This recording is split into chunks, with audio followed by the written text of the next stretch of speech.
Lock in. It's our core foundation, man. Grit. I'm fired up. I'm fired the f*** up, boys. It's pumping right now. It's got my juices pumping, boys.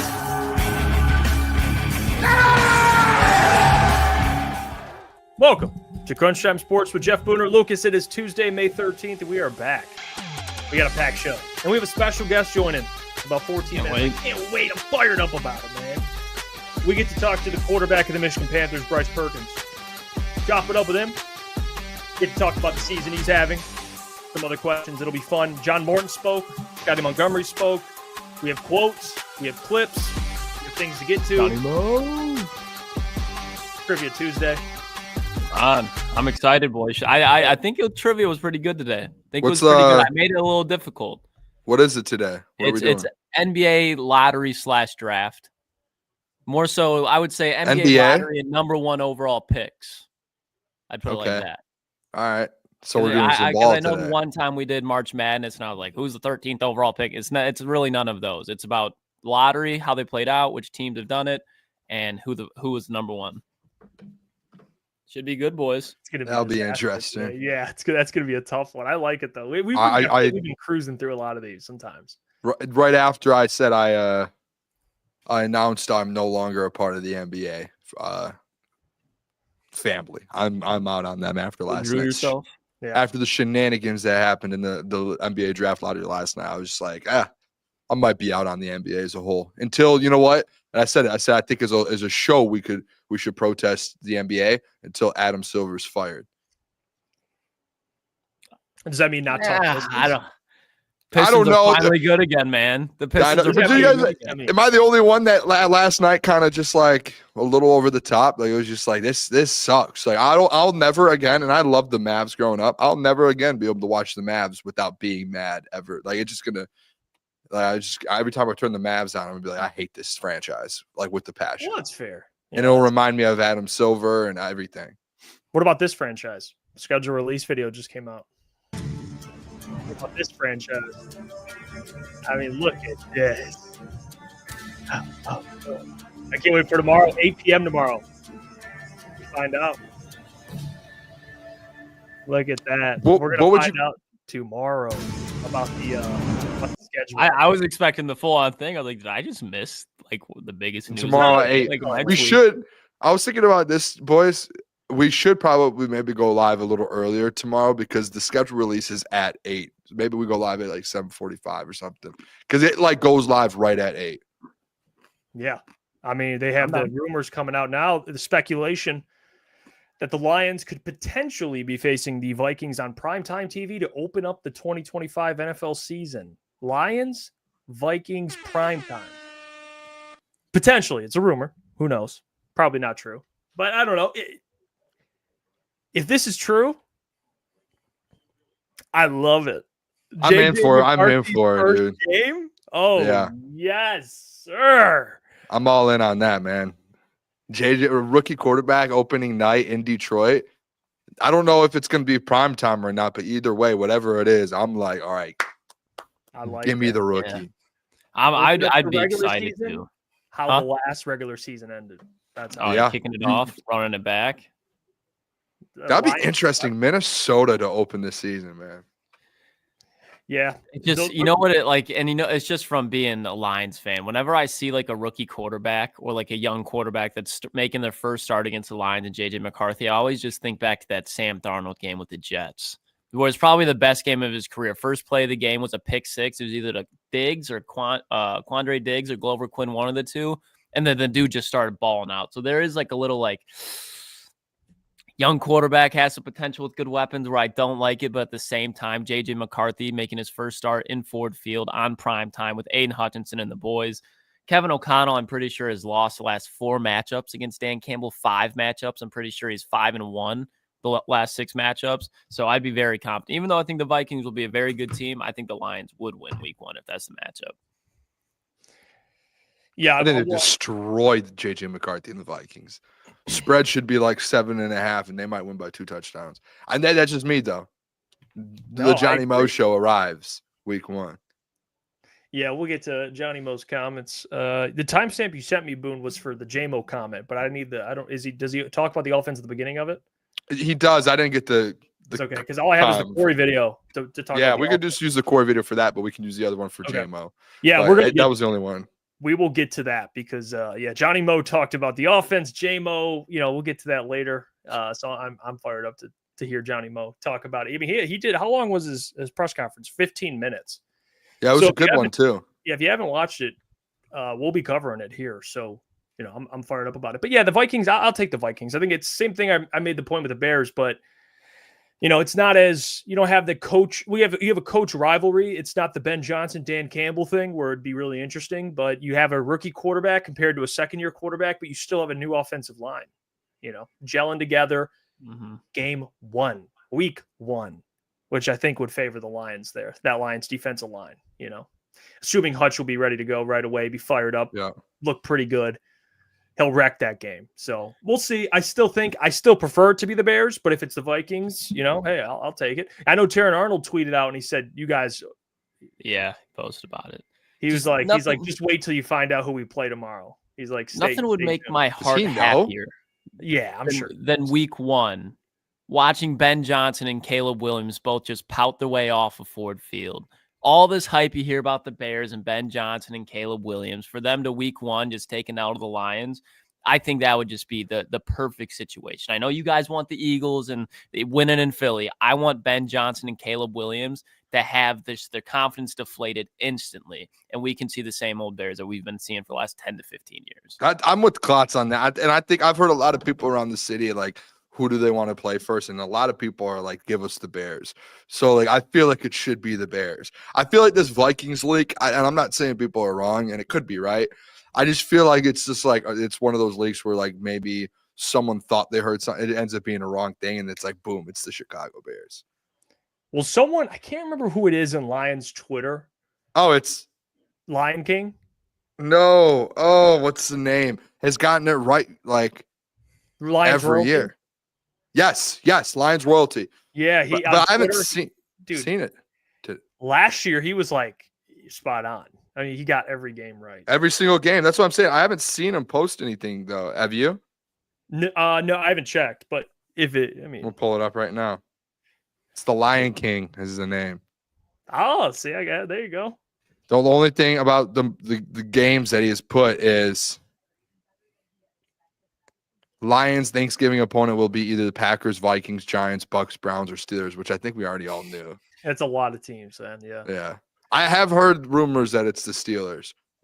Listen, these are rumors. I hope it is. I've heard Steelers though, and then Klotz, I know you put that out there yesterday. I had them as my Thanksgiving pick as well. I think the Steelers would be like an ideal Thanksgiving Day game. And if Aaron Rodgers ends up joining and signing with them, that's unbelievable. Yeah, that you get Will Howard out there. Yeah, what do they do if Aaron Rodgers doesn't sign? What do they do? Run it back with Rudolph? Yeah, didn't Rudolph start in the game where it was like 13-13?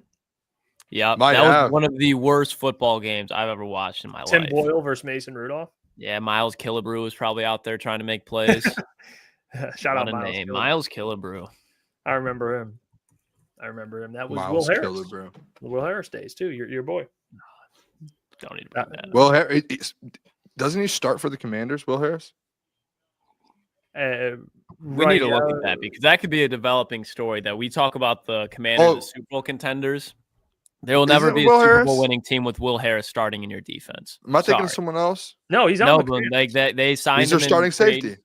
I think at this point, I don't know. They didn't draft a safety, did they? I'm pulling up the depth chart right now as it's. I'm like 82% sure Will Harris is the starting safety. Strong safety or free safety Quan Martin. Strong safety Will Harris. There it is. That's what I was saying. And when we kept doing the mock drafts, my hair looks like I just woke up when I've just been a wild day. I've said it already. They needed to draft a safety, and they just didn't. Like that should have been there. I don't remember who. Oh, they got an offensive lineman in the first round. They should have went and gotten like the fact Malachi Starks fell all the way to the Baltimore Ravens, and that secondary might be one of the most that's insane to me. And the fact that they didn't they allowed that to happen. The Commanders could have just went and snagged Unless did Malachi go before the Commanders? I can't remember. Malachi did. He went to the Ravens. Commanders were 29th. Nick Amadawari was still there. Yeah. Yeah. Yes. Nick Amadawari. You have options, man. They should have done a safety. They should have. Will Harris. No offense to Will Harris. I'm sure he's gonna have let that man grind it out. But that's just it's tough, man. Lions he's taking over for Jeremy Chin, who was very good last year for them. Lions 57 says, "What if it's Vikings week 1 and Bears week 2?" I don't know if they'll do. Will they? It's back-to-back divisional opponents. Not that. I don't think that early. To be honest, I would. Yeah, I don't think they would do that. I mean, that'd be ideal if you're looking. I mean, they have a tough schedule. I saw Jeremy put out too. The positive thing about their schedule is their away games. They don't have to travel too far. Besides the Rams game, the Rams. I think that's their farthest game. Yeah, because I'm trying to think of the other ones. Like Arrowhead's not that far. They don't got to go to Seattle or San Francisco. Yeah, like Cincinnati, Cleveland, both in Ohio. AFC North. Yeah, but those I think might be one of those might be a home game. But regardless, they don't have to travel as much as the Minnesota Vikings, for example, who have back-to-back international games. Tough. That's insane. Mm-hmm. The Lions don't have any international games this year, so that's good news. Personally, Vikings have played overseas before, haven't they? But yeah, I think they played last year. Last year, I believe. Yeah, they played the Jets and overseas. That's when Aaron Rodgers looked like crap. Yeah, I think a lot of the NFL. I could be wrong, but I think they try and line it up. Like the Rams are going overseas this year. And then next year, I think they go to Australia. So I think they try and line it up to where they're trying to get teams to get used to maybe doing it. I don't know, but when I saw the schedule release this morning, I was watching it at Good Morning Football. They mentioned the Rams are going to wherever Dublin or something this year, and they're like that's going to prepare them to go to Australia next year and make that long trip. So that would be an awesome environment. Yeah, but Australia. I hope it's not the line. I hope they don't play the line. I hope the Lions don't go to Australia. You guys know me and my Australian connections. I love them, but dude, like for your team, that's like the longest flight. They're like, it's kind of like you'd have to have a bye week the week after, and it would kind of ruin the bye week for some of these guys because they might not be able to go out and get the rest they want because they're traveling for a full day of your bye week all the way home, and then your time is all off, and it's such an odd like. I get maybe like London and stuff because the time difference isn't as much, but when you're talking about Australia, dude, that time difference is almost like it's like 14, 15, 16 hours. Like if they're waking up right now, we're still sitting here at night. Like that's a big difference in my opinion. I'm sorry. Australia would be no one would be excited for that. Well, the Australians, they love the NFL. Yes. They have a huge fan base. I'm talking about the NFL players that are going there. They'd be like, yeah, oh my God. It'd be like Brazil all over again. Well, they're going to Brazil this year. I think the Chiefs Chargers. I could be wrong with that as well. Actually, I think I get it. I get it from a marketing standpoint. I get it. You're growing the game internationally. I understand it. But the players, but again, people could say, well, these players are making millions and millions of dollars. So it's like, okay, that's fair. I would go to Australia if I was getting paid $30 million. So, that's fair. But yeah, Australia. That's can I pull this? That flight, dude, you're traveling for a full day, a full 24 hours. Yeah, and I mean, maybe for the NFL, there's no layovers or anything, so it might be a little less. So it might be like 18 or something. But like you're in the air for planes and everything. You're in the air for a while. Can I pull this up real quick? Oh, geez. You were talking about it, Jeff. Miles traveled. Lions are fourth least amount of miles traveled this season. It's really good. Yeah, and they have one of the toughest schedules, and they only have to go for 11,400 miles.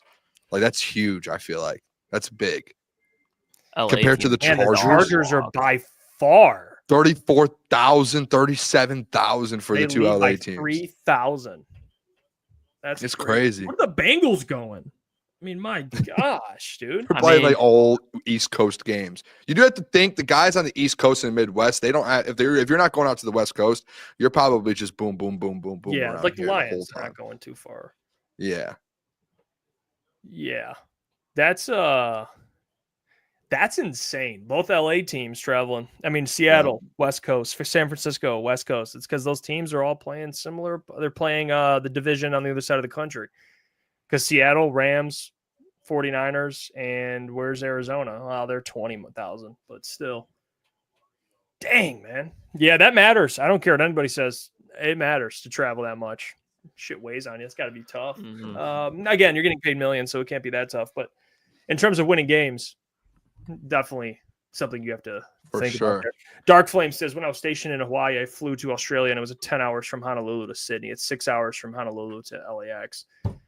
Yeah, that's from Hawaii. It's going to be a Think day. about it from like, shit, man. That's, yeah. No Hawaii thanks. to LA, just all of that, like traveling across from one side of the globe to the other. I don't know like what they'll do. I mean, I don't know who the Rams will be playing, but just the fact that they have to go to Australia, that flight is like, yeah, that's got to be insane. Like your body, you have to get used to the whole time thing. You know, Yeah. what is it called? Jet lag. Yeah. Hey, you know what? I can't wait to talk to this player. Yeah, this dude, we're going to get him on. Quarterback of the Michigan Panthers. Former quarterback of the Los Angeles Rams. I think he's just fixing his camera right now. Bryce Perkins will be joining in a couple of minutes. We'll get to talk to him. He's balling, man. The Panthers are really good. If you haven't been to a Panthers game, we've been to every home game this season. I suggest you go out there and check them out. Oh, they're playing some thrilling. good ball right now. Yeah, they're playing really good ball. So let's bring on the quarterback, the man who's leading them, who's playing his ass off, Bryce Perkins. Please welcome to the show. Bryce, how are you doing, my man? What's up? What's up? Can you guys hear me? Yeah. No, you look good. You sound good. How you doing, man? I'm doing good, man. Appreciate y'all having me on. Yeah, no problem at all. Go ahead, boo. Yeah, I want to ask you, Bryce. I just want to start off with this because we've been going to the games, the home games. We've been covering it. And the one thing I noticed this year, and I thought it was pretty interesting, was we'll just get right into the stuff with the season. You guys were doing a 2-quarterback system, and then you kind of just took over. I remember a couple weeks ago, Bryce, there was the game where you first had the opportunity to be like the starter, and there was no more 2-quarterback system. And I looked at Jeff here, who's on our show, and I don't know. I think this is a good comp, Bryce, because you just won the NFL MVP. I was like, he looks like Josh Allen out there right now, and no one's talking about Bryce Perkins. Can you talk about that transition from going to the 2-quarterback system to now just kind of dominating in the UFL and doing what you're doing with the Panthers? And sorry, man. I think I may be a little choppy on my connection, but quarterback is such a rhythm sport. It's such a rhythm position, and to be able to go and work through the stalls, it's a little different than any other position, right? So being able to catch a rhythm, stay in rhythm, and see everything, and kind of go back to the sideline, confirm what you saw, or learn, what you didn't see, and then go back out there and kind of make the corrections. A lot easier when there's only one. The nature of this league, man, is so great because it gives so many guys great opportunities. And Danny's a hell of a competitor and a player too. I mean, he played, so well last year, and he's been playing well this year when he's got in.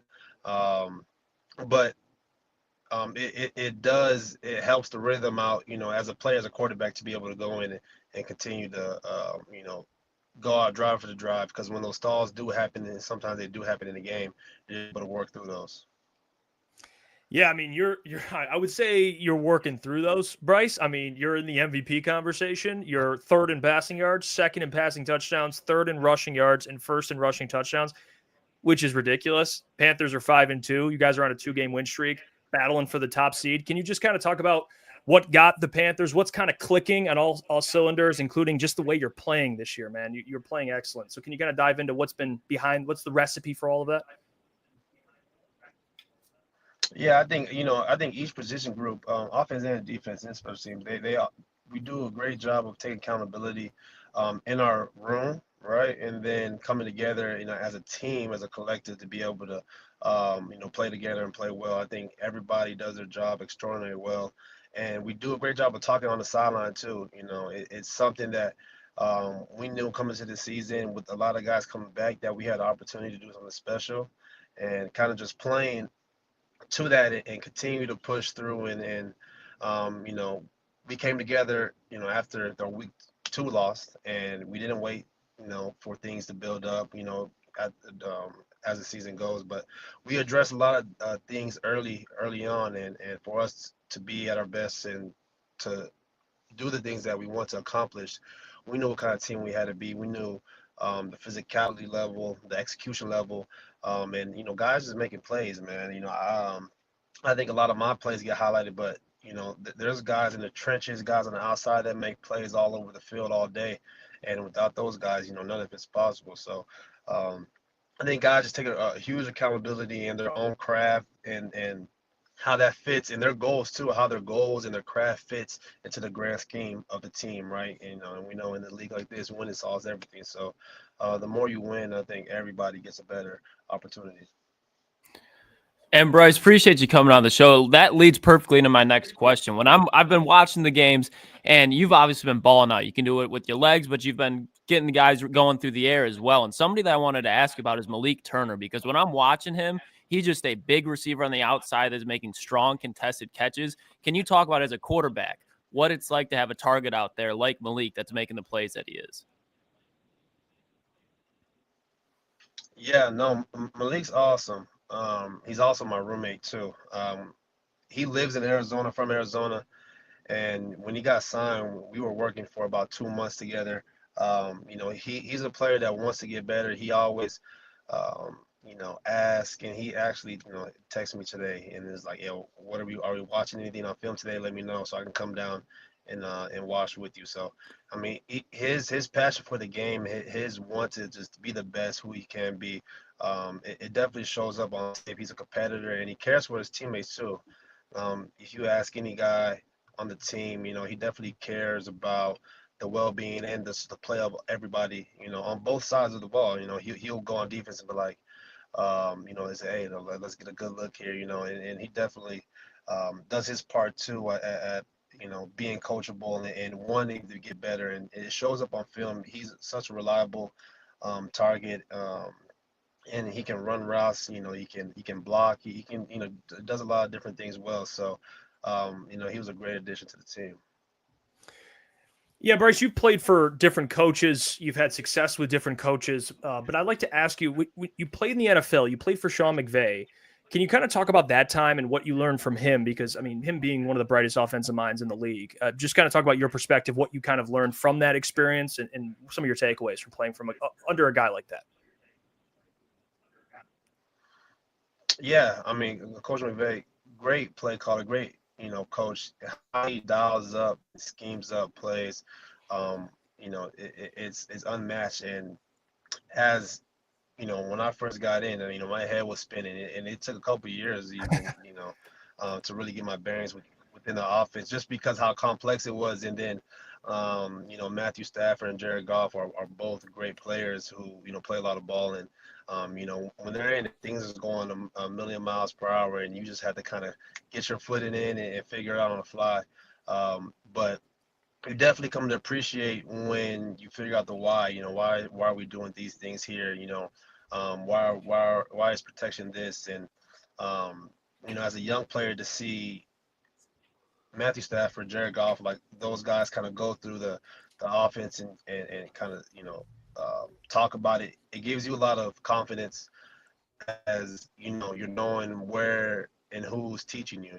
You're in one of the best rooms, one of the hardest offenses in sports and football. So if you can get that offense down, there's not too many other offenses that get as complex as that. So I think although it's hard kind of just jumping into it, as a young player, it definitely forces you to learn ball really, really, really fast. And over the 3 years, man, it definitely was a learning experience, and I'm grateful for it because I'm a better player for it. Right.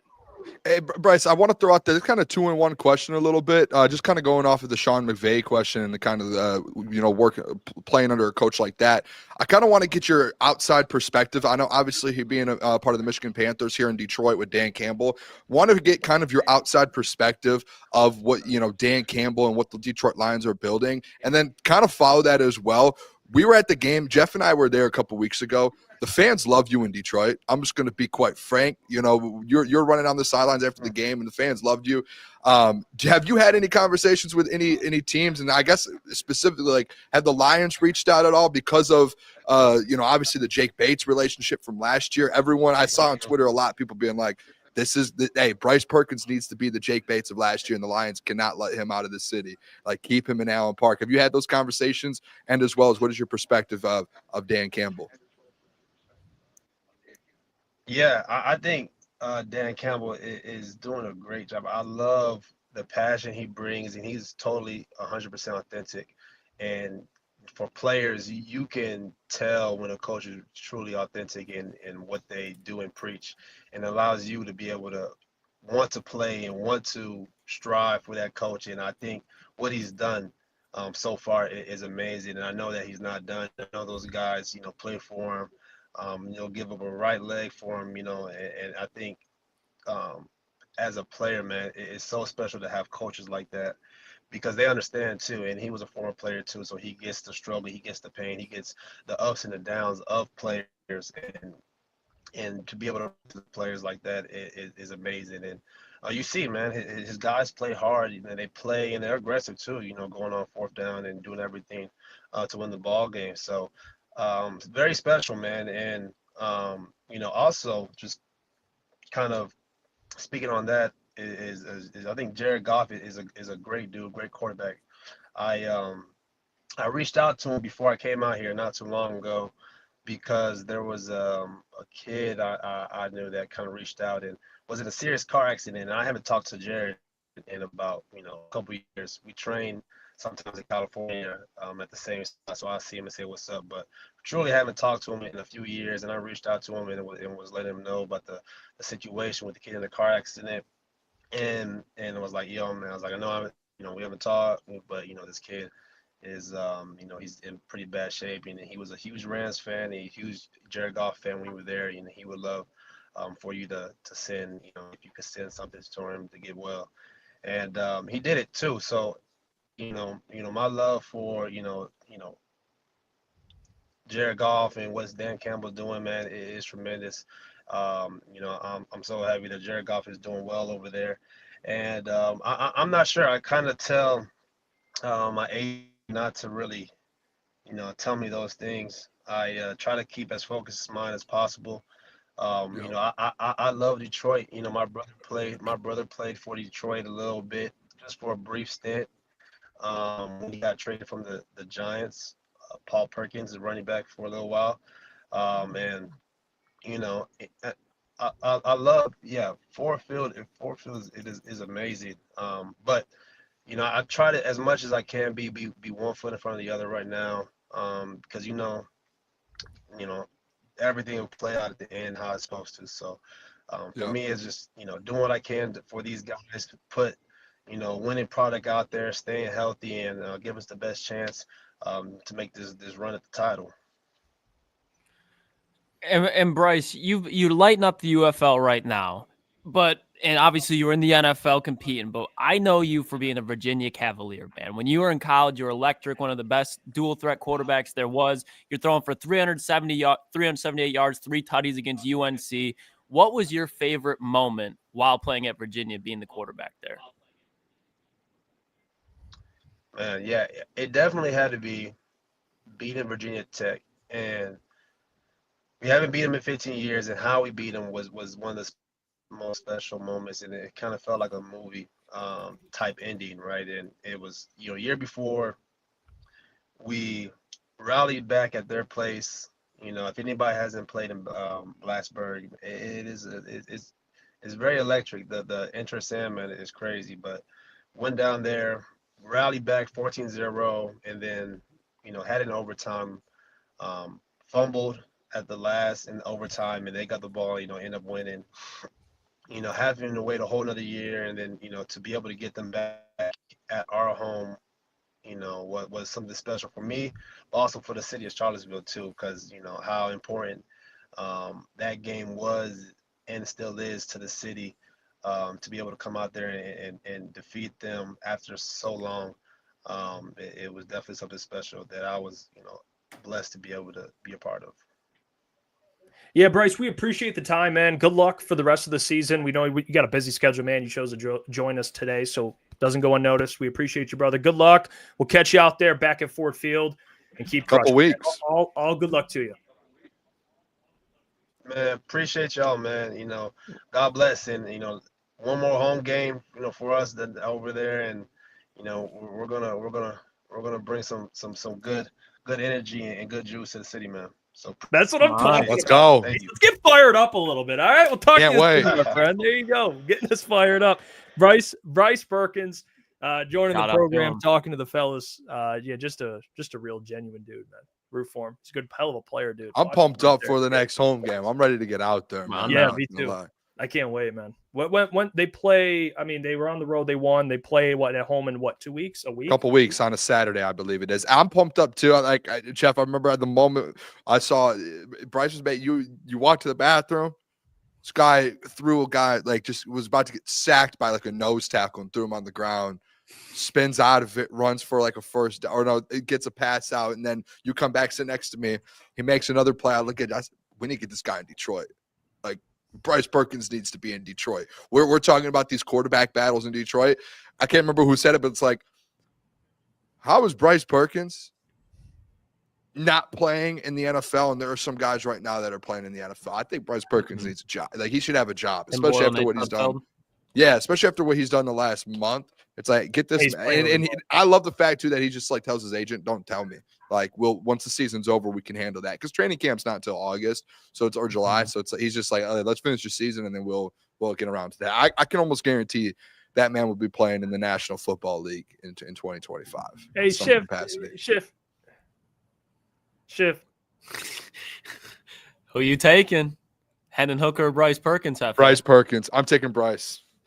Schiff. Stop it. Now, out of all the people, you shift. All right, let's keep it moving. All right, hey, we'll keep it moving. I got some John Morton clips to get to, Johnny Moe, and then we have some stuff from Scotty Montgomery. We'll get into the Jameson Williams stuff after this. But first, I got to play John Morton talking about the offense. Boone was all fired up before the show. I mean, this guy's over here just shaking. He's so fired up from John Morton. It's like the guy. Go on. I'm just saying, if you didn't, I don't know if it's a 15-minute interview. If you haven't watched the interview yet, we're gonna play some clips of it. I'll tell you what, and I know I'm the one to where I get convinced pretty easily. Once I see someone talk, and Jeff's this is just how before the show. I wish people could hear it. This is just how you are, Booner. You get hooked in so easily. I don't. There's something about Johnny Moe when he spoke to the media today, a 15-minute session, how he handled We've seen a lot of interviews, right, boys? Press conferences. We've seen a lot of coordinators. We've seen bad coordinators. We've seen good ones. I'm not talking about just in Detroit. I am talking about in the NFL. We've seen bad coordinators speak to the media, and you're like, this guy's just not going to be it. Nope. You've seen players talk to the media, and you're like, nope. You've seen head coaches, and you're like, nope. This man, I'll tell you what, every time a question got thrown at him, in my mind, if I paused it real quick and I'm like, how do I want him to answer this to convince me he's going to be a great OC? He did it. He did. It was not specific Ben Johnson's questions, but asking, about old guys in the building like Ben Johnson, there. How are you going to handle? I'm not worried about the people who are in the building before me. We got the guys right now in front of us. We got the guys in front of us now. I don't care about what Ben Johnson did. He didn't say that, but you know what I'm saying?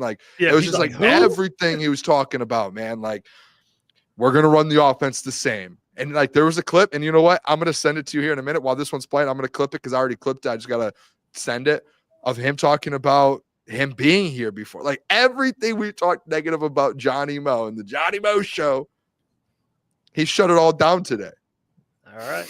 Let's hear the clip talking about the offense. Here's Johnny Moe. Just some ads maybe I've done before in the past. We'll see. It could be something like that. But other than that, not changing much. I mean, why? And it's working right.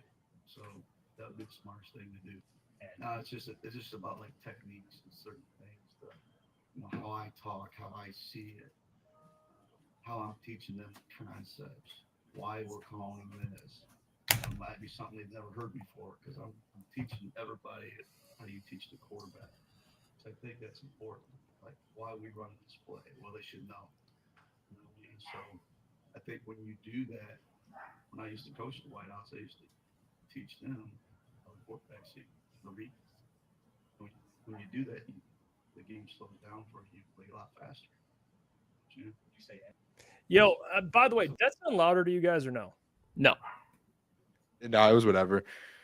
All right, Wasn't that loud? No. I turned the volume up, but it didn't do anything. But basically, what he said is what Booner already reiterated. Okay, he talked about the offense. He's not going to change much about it, and that's not his intention. The offense is already great. There's not much to change. He wants to keep it the same. And of course, make sure that everyone sees the offense through the lens of the quarterback. Which is kind of how he's coached in his past, where everyone is basically seeing the offense through what Jared Goff sees and understands why they're running the things they're running, why plays are being called, when they're being called. So everyone's on the same page. So, he, obviously the guy understands offense. All right. I want that to be very, very clear. He's an offensive mind. He wouldn't be with all these coaches if he wasn't. He worked with Sean Payton. He worked with John Gruden. He's with Dan Campbell. He wouldn't work with these guys if he wasn't bright offensively. Mm-hmm. But there it is. I was waiting for the putt. I can tell when you said it. Just the only thing that is fair to say with Johnny Mo is you could be excited, you could be optimistic, but the biggest test is week 1 calling plays. I just got to see him call plays. Because we've seen guys that are very bright. I mean, a lot of coaches, if you're in the NFL and you're coaching, you're an offensive assistant, we've seen guys that were promoted to offensive coordinator or promoted to head coach and called plays that were bright guys offensively. They just couldn't call plays. They could be in the room and be, hey, you know what? I would do this or I actually like this. Try this. They're bright guys. But when you get out there and you're calling plays situationally, things change. So I think for Johnny Mo, I like him. He's a bright guy offensively, obviously. But I still got to see the man call plays. That's going to be the test for me. So I just want to make sure, I get it. He's like, well, I'm going to keep the offense the same. So everyone's like, woo! Here we go again. It's like, hold on now. We got to see him call the plays. That's where I'm at still. I'm still a little. Can you give him a little credit? Optimistic, but I like him. I do. At first, me and you were actually higher on him than Lukas, but I still stated then what I'm stating now. I'm still like, I got to see Johnny Mo put it together. Okay. That's what I'm waiting on. Can you give a little credit, though? Because the conversation, like, all right, are we going to every single time Johnny Mo steps up to a press conference or onto the podium or anytime in training camp a good play is made, every single response every time is going to be, got to see it week 1. Got to see it. Like, no, at some point it's like, okay, like what was one question that we had about John Morton heading into this? Is he going to be able to replicate what Ben Johnson did? Is he going to change things up like he did in New York and he kind of was, abandoned the run? Like, is he going to stick to that? So the one thing I think we got confirmation of, which is him, it's like that was something we didn't know. Whether we thought he was going to or not, that was one of the big question marks about John Morton, was it not? So, like, when you look at that, he comes out and goes, listen, we're going to run the same offense we did the last 3 years. Like, I'm not changing what Ben Johnson did because it was, yes, a Ben Johnson offense. The meats and potatoes of this offense was Dan Campbell, John Morton, and Ben Johnson and Jared Goff. This wasn't just a Ben Johnson sculpted offense. This was built from the ground up, brick by brick, by those 4 guys 2 or 3 years ago. So I think for him coming in, being like right away, first statement out of the whole press conference of the offseason, not changing a thing. We're having the same offense. Offense won't change. Obviously, some of the terms are going to be different. It's not the same coach, just like every coach has their own terms. Offense will be the same. Meats and potatoes are the same. Nothing's changing. But I expected him. That's what I'm saying. But that was one of the big question marks with a lot of people. Like, hey, is he gonna switch things up? No, it's not. No, same offense that you've seen the last 2 or 3 years. Yeah, because it's been working. So for John, it makes sense. I want to just say I'll say my expectations real quick, and Lukas, because I didn't say it. I'll say it right now. What do I expect out of John Morton year 1? My opinion, I don't think he's going to be Ben Johnson, but what I think he can be is someone that could keep your offense, still a very good offense. I think it's going to be really hard to mess it up. Do I think there'll be this historic offense or score a bunch of points and be just, clicking on all cylinders? I think there'll be times where you say, yeah, that's probably why he's John Morton. He's not Ben Johnson. But I think for the most part, I don't think this is going to be like a top 15 offense. I think they'll be top 8, top 7, wherever in that range.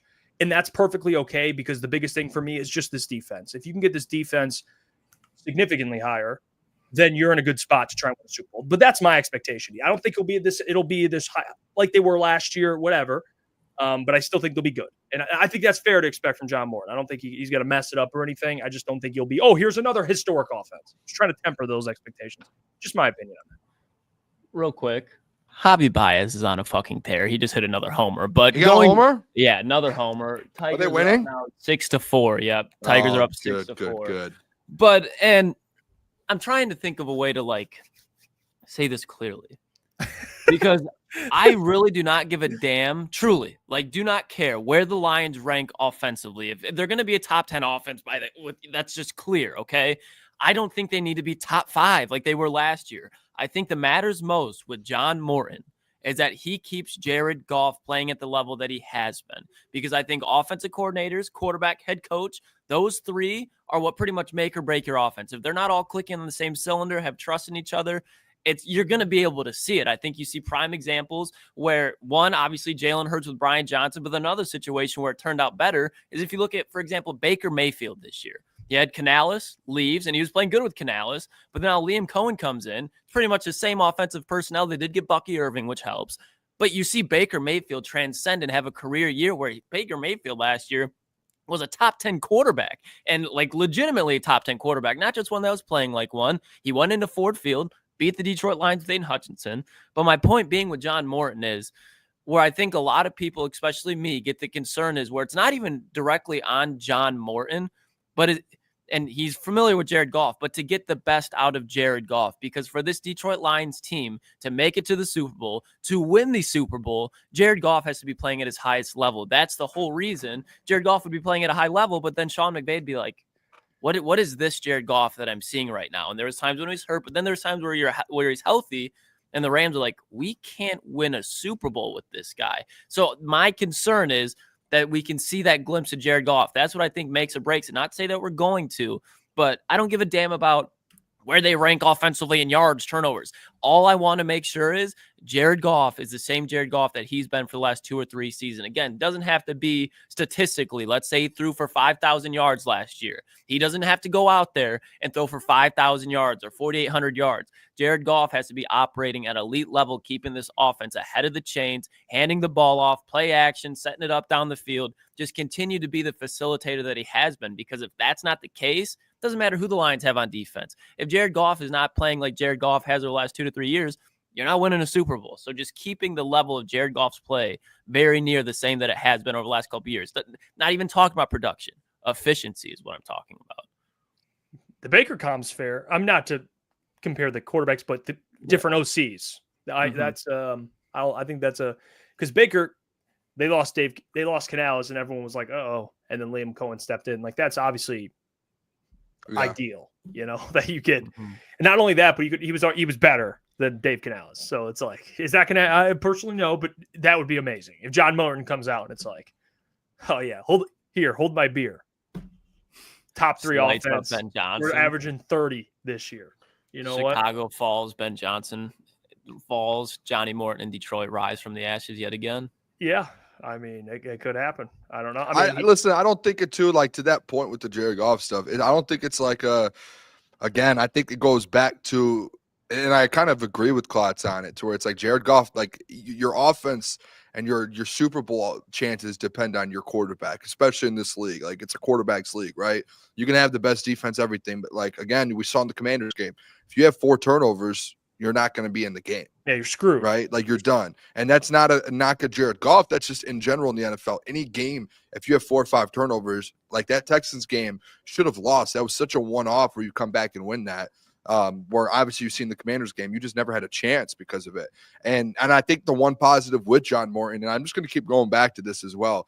And I did send you the clip, Jeff, with that, and then it looks like you might have. Is that the one you have loaded up, or is that the JMO one? I sent you one in Slack. I don't know if you want to pull it up, but the one thing that should give people confidence is we saw the jump from Jared Goff, what was it, year 2 to year 3 in Detroit, when you guys remember when they sat down and they didn't just like, again, like this is where my point goes with the Ben Johnson thing. Like Ben Johnson didn't just build a Ben Johnson offense.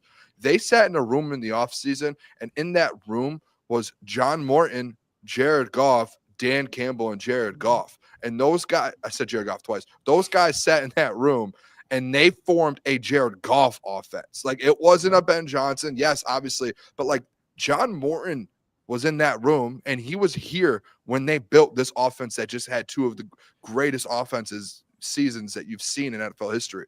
And it's behind Jared Goff, but yes, it's led by Ben Johnson, but it was created by John Morton and Dan Campbell and Jared Goff and Ben Johnson. So it's like, to me, it's like, that's the one thing I keep going back on that gives me a little bit of confidence, to where it's like, okay, as long as Jared Goff, Klotz, and I think maybe you'll agree with this, if Jared Goff is playing well, like everyone else is going to play well. Like Amon-Ra is going to get the rock. Like Jamel's going to get the rock. Like you don't have to sit here and worry about it. And John Morton said it today. He was like, my number one goal is, in Klotz, actually, he literally goes, my number one goal is to make sure Jared Goff's in a good position to be successful, right? Like he brings that up and he goes like, my communication with Jared Goff will make or break how we do. And like, that's how it's going to be. So like, he is very aware of that. But this clip that I sent you, Jeff, like this right here gives me the confidence that John Morton can do that. Like, hey, let's just say what it is. Who has the most pressure in Allen Park out of anyone in Allen Park right now? It's John Morton. Like, you're taking over one of the best offenses of all time. Like, you can't mess this up. And I think like what he says here, like I take a step back and go, okay, I have some confidence here. You can play that, Jeff. Let's take a listen. Concept that you think is essential for any offense, anything in particular that is most essential? What do you mean? Like, You think I'm going to tell you what I'm going to put in? well, something that you've always believed in, that you always lean on, that you're I mean, a lot of it was already here. I mean, I was here 2 years ago, right? So there was a lot of stuff that I helped put in that I already know. They already know. So there's just a few wrinkles. No, not really. What's your team? What do you got? Okay, what are they good at? Okay, let's do that. Does that not that beginning of that, him going, I was here 2 years ago when I put a lot of this in. That doesn't fire you guys up a little bit, being like, okay, maybe there's something here. Boone, I'll be honest with you. Gets me more encouraged. But I'm still more encouraged. You can question it. Okay, fair. As long as a little bit break bread there. Because I will say this. Hearing John Morton talk, like I can't deny that I don't like the human being. Like, fires me up. Like I like John Morton, but it's just going back, and you can agree to disagree, and we'll break bread on it. We know where I stand. My point, just no matter what John Morton says, no matter what Kelvin Shepard says, no matter what Tate Ratledge or any of these rookies say, it's about doing it not only week 1 to Jeff's point, but more importantly in the playoffs, in these big moments where these things seem so easy. But you see a smart offensive coordinator like Ben Johnson. You see smart offensive coordinator like Kyle Shanahan. They're brainiacs. But the moments sometimes get big where you can tend to just overcomplicate things and do things that you didn't need to do all that. It's 3rd and 1. Why are we running empty? Hand the ball off to Jahmyr Gibbs. There's those situations that, not saying Johnny Morton's going to be doing that all the time, but they're going to happen. Inevitable. Any offensive coordinator is going to happen. How do you respond, and how do you make sure it doesn't happen again? That's the important thing with John Morton.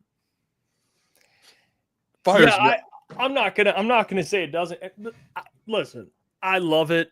To Lucas's point, does it encourage me? Yeah, it does. I think it's just there's that part of me that still is like, okay, if you installed it, if you had as much to do with this offense as people say, and as maybe John's just reiterated a couple of times, he's not saying I had everything to do, but he's like, I installed some things. Okay. It's fair to expect this offense, and it's fair because you cannot, this is the thing we do though with Ben.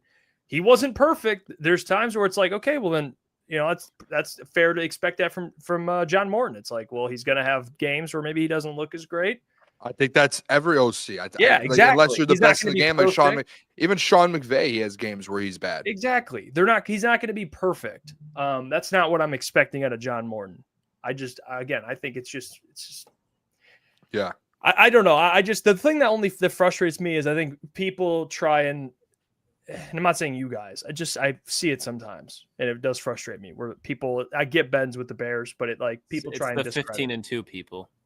It's like, well, they're going to be. It's like John Morton. See you, Ben. Here comes John Morton. You know what I mean? We're going to. I think that's fans that are passionate about the team. I don't think, if you genuinely ask them, I don't think they're serious about it. I do think there's a side, to me, and I'm not saying I'm on that side at all, but where there is a reality of the situation to where, I think Klotz and I were talking about it a couple of weeks ago, or maybe it was me and you, Klotz, where we were talking about how the Ben thing, he did have bad games, and last year, they had a couple 50-point games that might have covered up some of the struggles that they had offensively to start the year, or some of the bad play calls through down the stretch, right? There were moments Ben wasn't perfect as well. I'm not going to sit you up here and say Ben was bad. No, he was a top 5 play caller in the NFL last year. But there were moments he wasn't 1, he wasn't 2, he wasn't 3, where the year before there were arguments of him being the top 2, right? Sean McVay and the people were putting Ben Johnson in those conversations. Obviously didn't improve himself, but those were conversations that were being had, right? And then this next year, I think he wasn't as good, in my opinion. Again, I just didn't think Ben was as good last year, even though the offense was better statistically wise than the year before. I think he had more downfalls and more, what do they call it, lulls in the 2025 season or 2024 season than he had in 2023. And I think that's a fact when you look at some of the games that were had and some of the play calls in the Commanders game and even down the stretch, you're sitting there going what are we doing here? I remember me and Klotz multiple times down the stretch last year looking at each other and be like, what type of play call is this? And then people always would go back to, well, he's done this all year. No. No, he didn't. He would run the ball on 3rd and 1 sometimes, and then other times he would throw it. And then he doesn't get it when you throw. It's just there were definitely lulls in last year. And then again, Jeff, this isn't me saying, this is me being honest. I'm not doing what you say people do, because I think Ben Johnson's a hell of a coordinator and he's going to be a good head coach. I just think there's that side of things to where I don't know. Do you see where I'm going with that when it comes to as long as we're consistent, I'm cool. I'm not saying you're not, but I'm saying moving forward, if John Morton, let's say, has slip ups and we're well, he's not going to be perfect. Can't do that because you're not doing it with Ben. I did it with Ben. And I did it last year. Klotz did it with Ben last year. We've been exactly. When you mention things oh, Ben did this or did that, it's yeah, he did, but it's the guy again. The same thing we're going to do for John. It's the guy's not going to be perfect. Okay. No, and he might. Ben had a terrible start. That offense was not good to start last year's season. The first 3 weeks, you're sitting there going, Dan Campbell had to go up to the to the media session, and he's getting questions is this your offense this year? And he had to be give us till week 6, 7. He had to ask the media to give him time. Radically the same. And now this year, it's hey, if we're going to get to week 4 and the offense isn't going right away, there are going to be fans that are going at John Morton's head. Take a step back, because don't forget what happened last year, right? And you guys, Klotz, you're the biggest, I don't want to say hater because you like John Morton, but you know what I'm saying? Guy that pushes the John. Yeah. And it's hey, if we're sitting there week 4 and you're and they're not the best offense in the NFL and you're starting to push at them, I'm well, and unless there's a legit reason. It depends, because if they're winning and they're making plays like the Lions, you can say what you want about the offense, how they start. You know what I mean? They were 5-1, I think it was. It started 1-1, and after week 2, everyone's questioning week 4, 5. If they're 500, we're well, give them time. It's that's different than being 5-1 with an offense that's yeah. If you're sitting there 3-2 and the offense is right on the edge of kind of getting back to where it was, I'm not going to sit up there and be what's going? You'd be hey, we need this needs to get figured out, right? But I'm hey, give them till week 8. There's so much more. You know what I mean? After the bye week, that's when you start looking at it. Yeah, Thanksgiving, I think, is a fair. Because what do you guys? Because I'm just thinking about why they started off slow. How much do you think of the slow start last year offensively had to do with Jameson Williams is a weapon now? Because remember, week 1, he's having 100+ yards. Amon-Ra's quiet. So I wonder if the Lions, honestly, because the personnel outside of the offensive line is going to change up. The personnel is going to be the same. Going up against tougher competition, but the Lions almost, because they know what J-Mo is now. Johnny Morton talked on him. Jameson Williams established this offense week 1 could be a little bit rolling with better chemistry-wise and figuring it out. Oh, J-Mo's legit. He's catching an 80-yard pass week 1, and he's having 100 yards week 1, and then he's doing it week 2, and then week 3. And Can I he be didn't have honest, that 2 Klotz? years prior. Go ahead, I think with that, because like last year, I think Ben was struggling trying to play call with JMO involved because we didn't really have it. I mean, we had it last year, but I think just as a whole, and Sam Laporta was kind of banged up to start the year. I think they were struggling trying to get a rhythm in play calling because you remember that week too, they were like 1 for 9 in the red zone, and you've never seen that out of the Lions. And you could tell like, hey, there are some struggles. Like they were like Ben couldn't call plays in the red zone in week 2. He couldn't figure it out. It was like every play call he had, it was just like the opposite. It was like you should have done the opposite. I think with John Morton, I think you have the personnel and you know what it is. I think it's going to be now him where it's like, I think he's going to not struggle, but like you're going to see a lot of lulls week 1 to 3, just based off of him trying to actually get in some sort of rhythm of calling plays with the personnel he has. Like trying to figure out how am I going to set up JMO on a, like how am I going to set it up to where, a couple runs, couple Amon-Ra, Sam Laportas to where it sets up that JMO long shot on the 6th play of the drive that Ben Johnson was so good at setting up. So I think that kind of is going to take a little bit to get a feel for. Hey, Doughboy Steve. That Todd Bowles. He's not wrong. He's not wrong at all. Doughboy Steve, appreciate you for the Crunch Time membership in Shift God gifting. Come on. We go Shift God memberships. Damn, Shift God. You know what? Yeah. Well, shout out Shift God. He was in my Twitter comments today. Damn, I was going through it. W from hey, shout out to Shift God, giving back to the people. I'll match that in a little bit. We'll give out 5 more.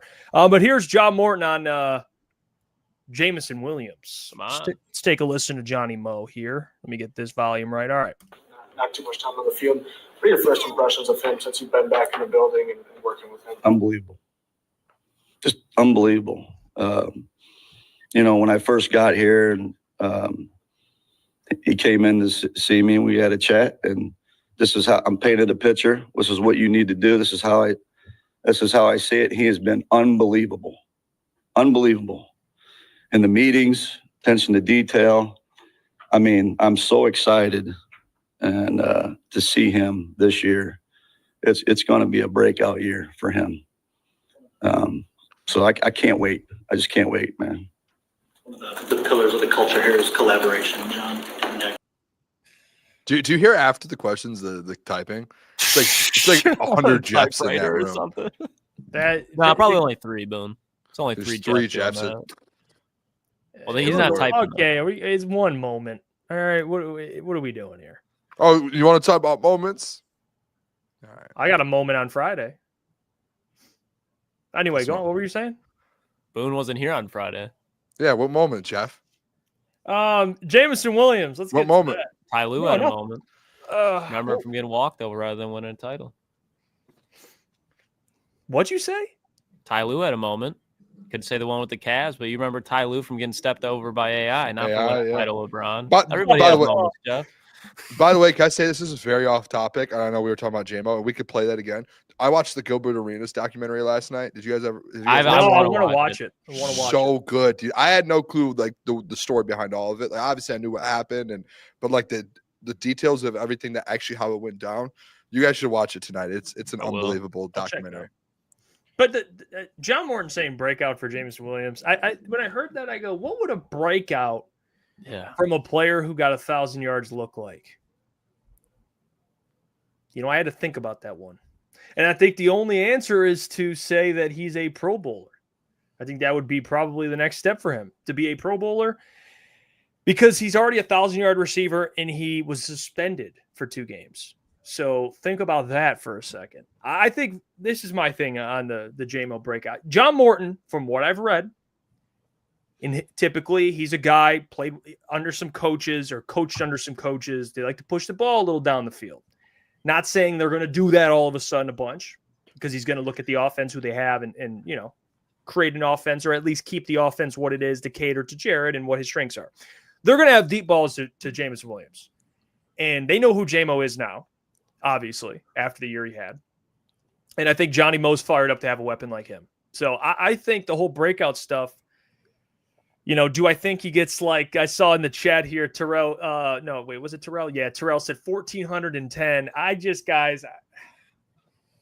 I'm not going to go. Looks like he's about to say I'm not going to go that far. I think he gets probably 1,100, around 1,100 this year, 8-9 TDs.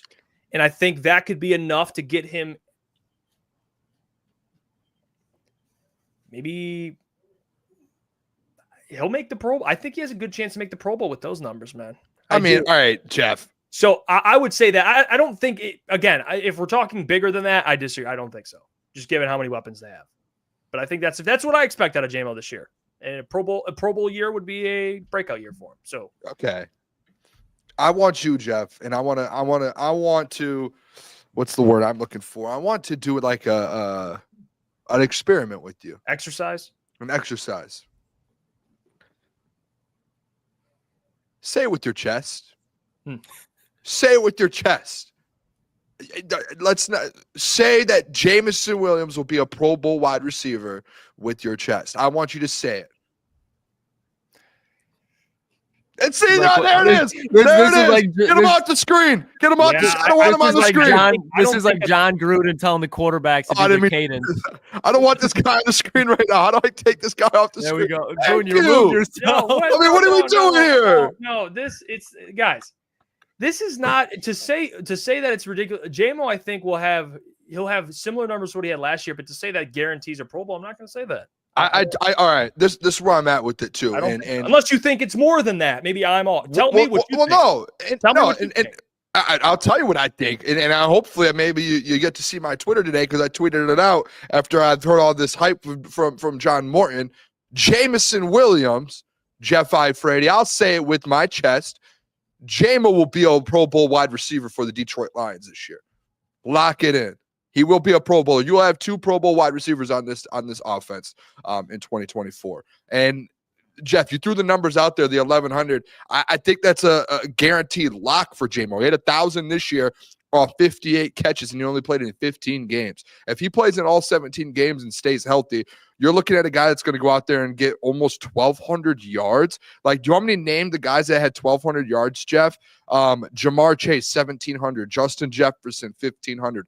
Brian Thomas Jr., who I believe was a Pro Bowler, 1,282. Drake London, 1,271. Amon-Ra, 1,263. Jerry Jeudy, 1,200. Malik Neighbors, 1,200. CeeDee Lamb, 1,194. So, like, I could keep going. And there are Pro Bowl wide receivers last year who were under 1,100. And I think when you look at Jamo, year one, him putting those numbers up, like, you could make an argument last year. And I think we actually had this conversation after the Pro Bowls were picked. Like, why was Jamo not even an alternate wide receiver? Like, he should have been considered at, like, if someone goes down or someone's in the Super Bowl, Jamo this year should have been in the Pro Bowl sitting there because he almost had 1,100 yards. He was 20th, I think, in wide receptions or receiving yards. And he did it 15 games and 58 catches. 58 catches, Jeff. Which is like that's the third time over the past 15 years. It's insane. Like, it's not anything that you've ever seen. It's not something that's normal. And on top of that, he had 7 touchdowns to go with it. So if you think this year, like, he takes any step, like last year was like his first full season in the NFL. If he takes any step forward, and as much as it sounds like John Morton loves the type of player Jamo is and it sounds like Jamo's absolutely dialed in this offseason. And he said it there, like, he's showing up locked in, like he's contributing a ton to film and all that. Like, he's dialed. He knows what he needs to do. And to say Jamo's not going to take a step forward, that's insane if you have that take. And he already had over 1,000. No, I'm just saying in general. Whoa, yeah, over there. Yeah, you're talking owl. to nobody. You sound like an owl over there. Who? But, like, he's going to get 1,100 plus yards, and he's most likely going to have more than 7 touchdowns this year. Jamo will be a Pro Bowler this year. I'll say it with my chest. Lock it in. I wish I could bet on it. If someone knows where I can, let me know. Hey, we'll keep you updated, Boone. Thank you. And I'm gonna take this argument. I'm with Jeff that the production is going to be pretty much the same. I don't think there'll be a huge increase. The only reason I say that is I think we see a little bit better season from Sam Laporta. Taking that away, Jameson Williams is going to be fucking dangerous, boys. I do think we see a better Jameson Williams, and I think it's because with John Morton, especially the fact offensive coordinator, former NFL wide receiver, like, he understands that position, but also Scotty Montgomery. Like, Scotty Montgomery, we talked about it last week, guy who coached Antonio Brown, Mike Wallace, who was a speedster as well, but he's a great wide receiver coach. And Jameson Williams, a lot of his production came on like crossers or deep shots. I think we could see a lot more. Hey, Jameson Williams just ran a 3-step slant, cooked the corner, caught the ball, and ran for 20 more yards. I just think we're going to see a more all-around wide receiver because for Pro Bowl voting, let's just say Pro Bowl level wide receiver, because voting can get skewed. Like, honestly, if you weren't a Detroit Lions fan last year and you were turning the Lions on week 1 to watch the Rams, you think of Jameson Williams for the injuries and the suspension. You don't think of him for the player that he is. And if you did, you probably just thought he was a regular speedster. But now that the Lions are going to have more primetime games, Jameson Williams is going to have another year to develop. I think the production stays the same, but J-Mo is going to become a more all-around wide receiver. The hands last year were supposed to be a problem. Jameson Williams, I can't remember I know that he did, but most of the time when a ball hit Jameson Williams in the chest, he caught it. Jameson Williams against the Texans, Jeff brought it up earlier, getting smacked, catching the ball. Like, Jameson Williams is able to, he's a strong wide receiver at the point of contact. I just think he's going to just be a better pure wide receiver. And when people see that, they're going to take Jameson Williams a lot more seriously as a true wide receiver, because you can see him as just a speedster and look at a guy like Chris Godwin or T. Higgins and be like, they're just better, more all around. But when Jameson Williams starts kind of just fine-tuning his game, because he has all the talent in the world, just a year of fine-tuning to go on top of a 1,000-yard season, it might be 1,100 yards if he's able to stay healthy and play all games. But at the end of the day, he's going to be better and more dangerous and help this team more. It's kind of like an argument in the middle there, but I can't say neither. I don't really hate what either you guys are saying. I think for him to, I think he can make the Pro Bowl on like an alternate or an injury replacement like that. Those happen. I mean, Tyler Huntley was a Pro Bowler, so I'm not gonna. But as don't disrespect Jameson Williams like that. You don't twist my words, Boone. Don't do that. Here we go. Don't twist the words. What I'm saying is the Pro Bowl. We've seen it, guys. Guys get replaced. And all. Could he do that? I think that'd be probably more likely. But 1,100 yards doesn't lock you into the Pro Bowl. It doesn't No, but I'm just saying, like in the NFC, you get. We all agree on the yards. That's where I'm confused. But I'm just saying, like Terry McLaurin got in this last year with 1,096 yards, right? He had 13 touchdowns, but he had 1,096 yards. But guess what? On top of that, he had 82 catches, right? Like, and J-Mo had 58. So it's like a 40, almost catches 30. matter. They do. But that's where this year it's like, hey, J-Mo's going to get more catches than he did last year. Like, he's going to take at least a small step forward. Like last year, he only played in 15 games. And I don't care why he didn't play in the 2 games. We don't need to have that conversation. That's a different conversation. But he plays a full season, production's going to go up no matter what. Like, if he does what he did last year, and like that was his first full year. This is going to be his second full year. He's gaining more respect around the league, to where when you have seasons like that and you have that respect and you have those seasons, NFL media, people look at it a little bit more and be like, look at the year he did. Like, that's year 2 J-Mo. That's consistency. And we're going to give him more respect and more coaches, more media, more people are going to vote for him to get into those. And listen, I know some people in the chat are calling you a hater. I don't think you're a hater. I see where you're coming from, Jeff. I think they're just messing. I think you're trolling. Yeah, you're getting trolled. Love the chat. But I see what you're saying. I do think though. All right, quit with the bees. All right, enough bees. Anyway, well, we're going to be doing this show, making a lot more money at 50 years old, and there's still ETN's still going to be drop bees in the chat for Hefe. These sick sons of bitches dropping bees. Are you that afraid of bees, dude? That was more of an origin of Neil rule. He is afraid of bees. He is. And I think he can be man enough to admit that one of his fears, all of us have fears, is bees. Fucking sickos. But yeah, anyway, to recap it, a breakout year? I think breakout, I think, is different. Yeah, I would say I wouldn't go as far to say breakout, but I think, like you said, Boone, with a healthy season, based on what he's already done, I can see an increase in production. By how much is the question? I think it's probably 100 or so yards. They have so many weapons, and that's, they do, which is tough. Like if Amon-Ra goes down, knock on wood. Don't even knock on wood. I knocked on wood. Is that real wood or is that Patrick? Then J-Mo has the potential. Then J-Mo has the potential. Man, shit, he can go for 1,400. You know what I mean? Like, yeah, I think if everyone's healthy, I think a breakout year would be 1,500, but or even 1,400. I don't see that happening. It would have to come at a cost. It'd be like when you saw the emergence of Brandon Ayuk, but it was also at the decline of Deebo Samuel. And it's just like, that's not the situation that the Lions are in. This is a tough look for Jeff right now. Hey, by the way, boys, I know we're talking. Riley Green just made one of the best catches of the year. Like it was I love like that. they got Tigers. go. It's a close game, but they have the momentum for sure. Hey, by the way, Scotty Montgomery also said about JMO. He says JMO's already shown he's at the next level in his career. That's what Scotty said. Yeah, I think that's just like again refining. You know what I mean? Just showing like he sharper has all everything. the true traits to be a wide receiver 1 now. Because you could say he's one of the better wide receiver 2. Some people might not think he's a wide receiver 1 because he lacks a little bit in some area. Hey, Boone, real quick though. What? What'd you say yesterday about Isaac Tesla yard wise? Couple hundred. If Tim Patrick goes down. What are we doing here? Tim Patrick's going to stay healthy, okay? Well, no, We don't I'm just put any saying of that I'm not doing that. But what I'm saying, if there is a scenario where Tesla has to step Knock on up, wood. Knock down it. All right. Yeah. No, I get Hey, you. what couple number- hundred, I think is fair. What number is Tim Patrick? Didn't he change his number? I don't know. He Agent might have changed zero. it. He might have. I feel like he I'm did. kidding. What? No, not Agent Zero. That would be crazy though. I feel That'd like be a it's big. 15. Who is That'd be zero? Jameer now, Jameer isn't it? Gibbs. Yeah. Jameer, that's who it is. Come on. Just what an unbelievable change of numbers for Jameer. I love that number change. Yeah, zero's bad. He's going to be the best 0 in NFL history, at least up to this point. Lock that down. When you think of the number 0, kids are going to be wearing the number 0 because of Jameer Gibbs, Hefe. And that's why you re-sign that man, because he's going to be that great. Okay. Thank you. Hey, why'd you say it like that? Thank you. Thank you. Yeah, I know. I'm excited for JMO, Jameer. I mean, shit. Well, I wonder. Jameer's probably going to be up there for Offensive player of the year. Well, odd wise, he's MVP. probably not too far down from the top. Offensive. I player. think he's like second. Are you serious? Let me pull it up. It's probably like call this Saquon. I'm not We can shocked. talk this now. I guess could we talk say Jameer Gibbs all It's day. probably Saquon and then like Jameer Gibbs.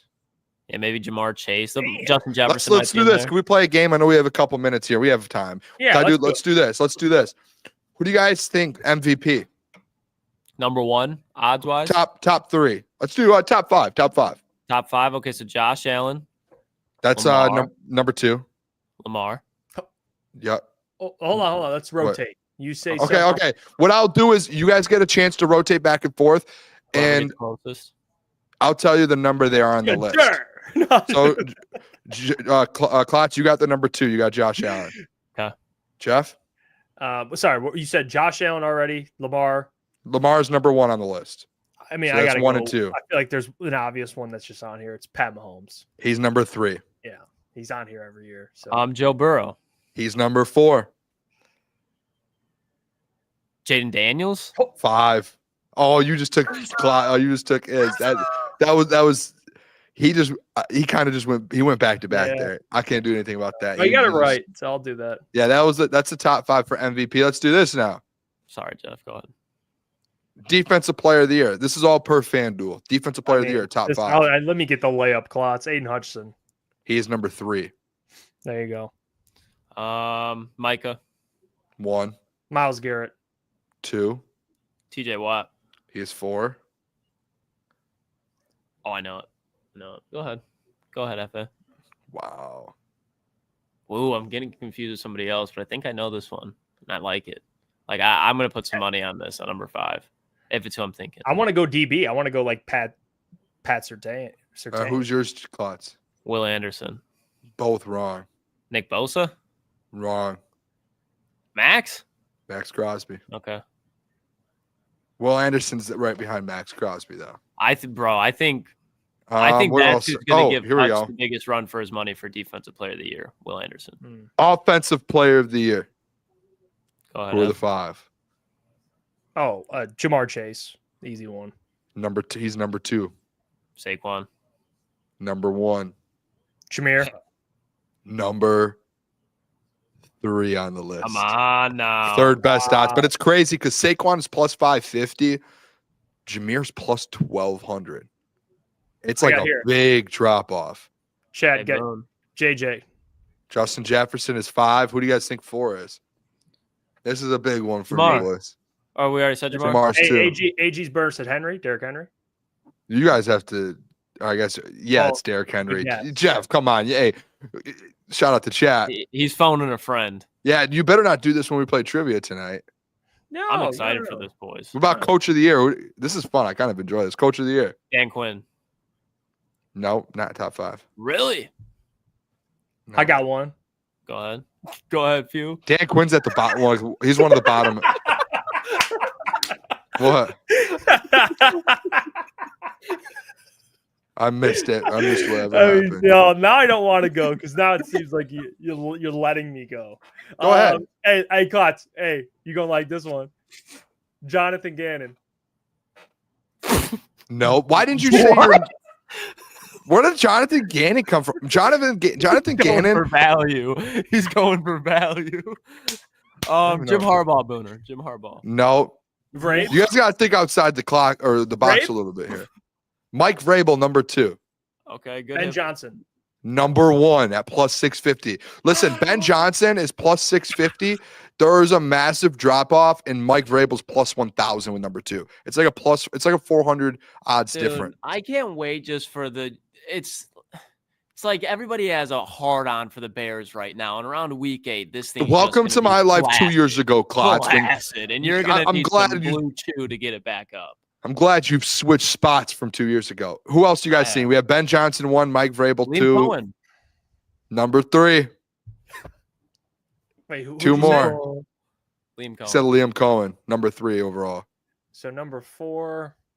I don't know if you guys will get these, to be honest. These This next is good. two. No, this is the best one. Turn the chat off, Jeff.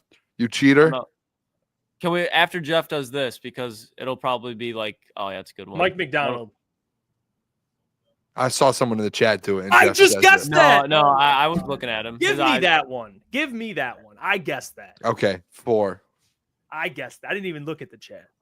Jeff's got the sports book up on his. Callahan? No. Oh, Callahan? Where is Callahan? I'm just thinking He's low. Okay. Do you want me to give you guys like a hint? Schottheimer? No. Oh, I would be so mad. No. Now that's value. Sean Payton? Nope. Sean Payton's pretty low. I'm just gonna say this to put respect on his name, and also because JT Olson said it earlier, I wanted to say something. Todd Bowles. Nope. He's pretty low as well. He needs to win one. Todd Bowles fourth lowest. John Harbaugh's the lowest. Nick Sirianni the second. Andy Reid, Todd Bowles, Dan Quinn, Kevin O'Connell, Stefanski, McDermott, McVay. Matt LaFleur.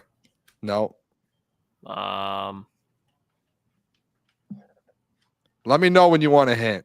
Did someone already say Pete Carroll? It's in the NFC. I'll say that. In the That's NFC. literally just gonna ask you.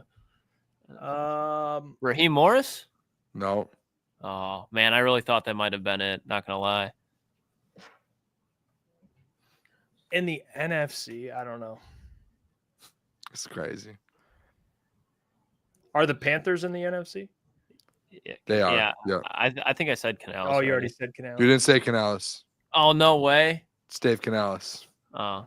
What a tough way to find that out. Yeah, fuck me. What's his odds? Plus 1,200.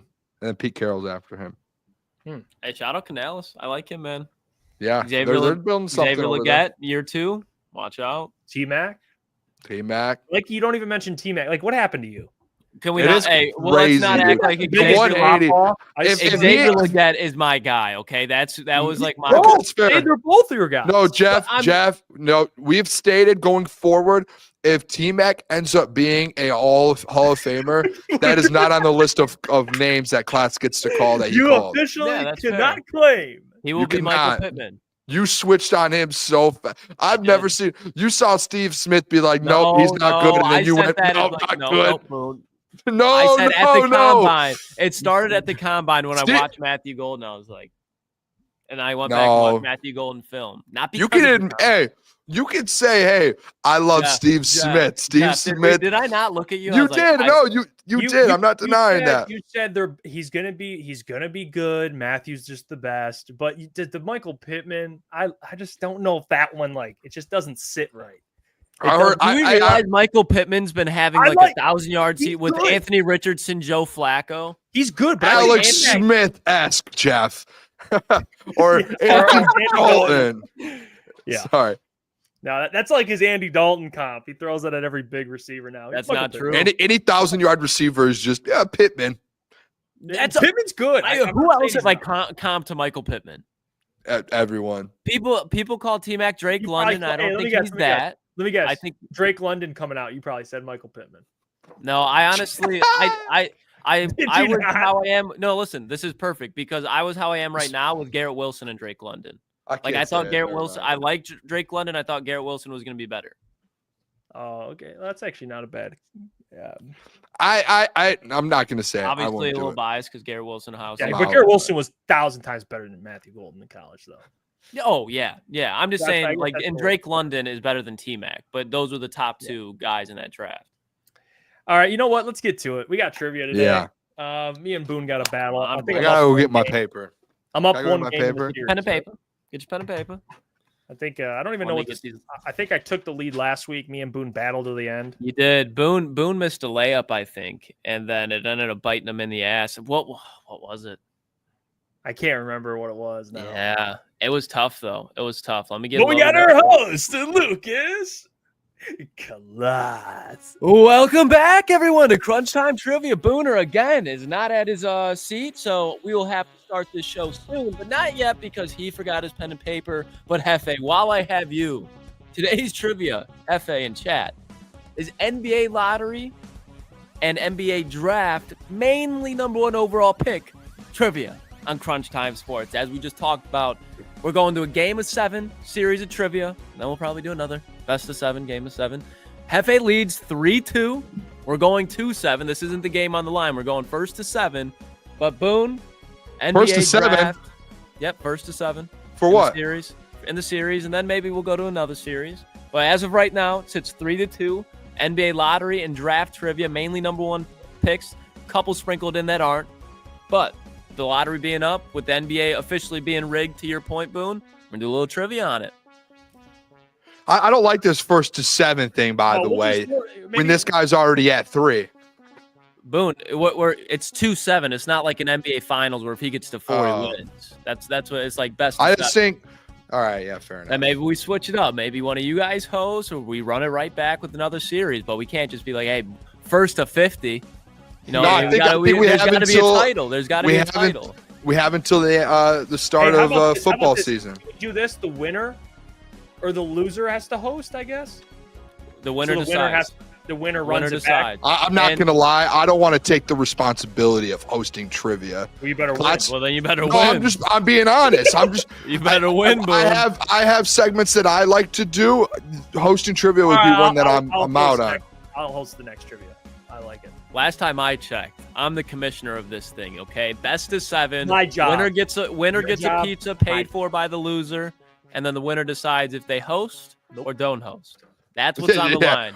We are, yeah. Then maybe, Boone, you make it real difficult for the trivia so you don't ever have to do it again.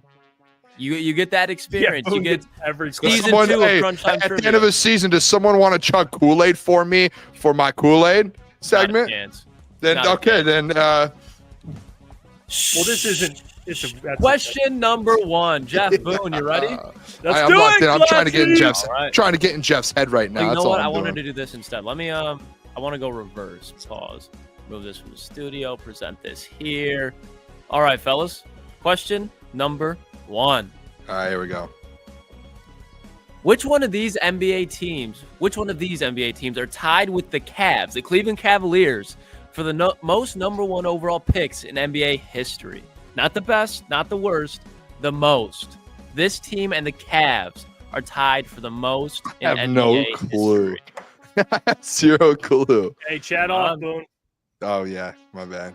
Oh, I have to tell this guy every week. I had no clue. I'm not even looking at the chat. It's like a ritual, Boone. Chat. I'm not even looking at the chat, bro.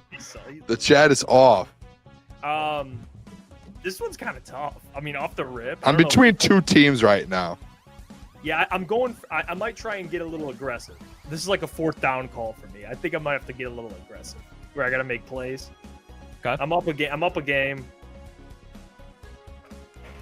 There's two teams right now that I'm in the middle. I'm trying to think. I know one. I only know, honestly, if I'm thinking of these teams, I only know one overall pick on all four of them right now. I think I have to do that. I got it. I'm locked in. I think I feel comfortable about this one. Locked in?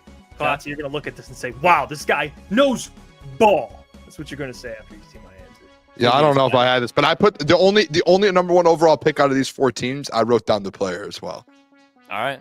See if that gives you a bonus point, maybe. All right, fellas. I want the answers. Oh, he might not be number one overall. In 3, 2, 1. D. Oh no. Boone? Wait, Boone, you got what are we Boone? You're getting, you got it. What 3, 2, 1, you put the answer up. Oh, he was Blake Griffin. Blake Griffin, number one overall pick. That's the only player I could think of.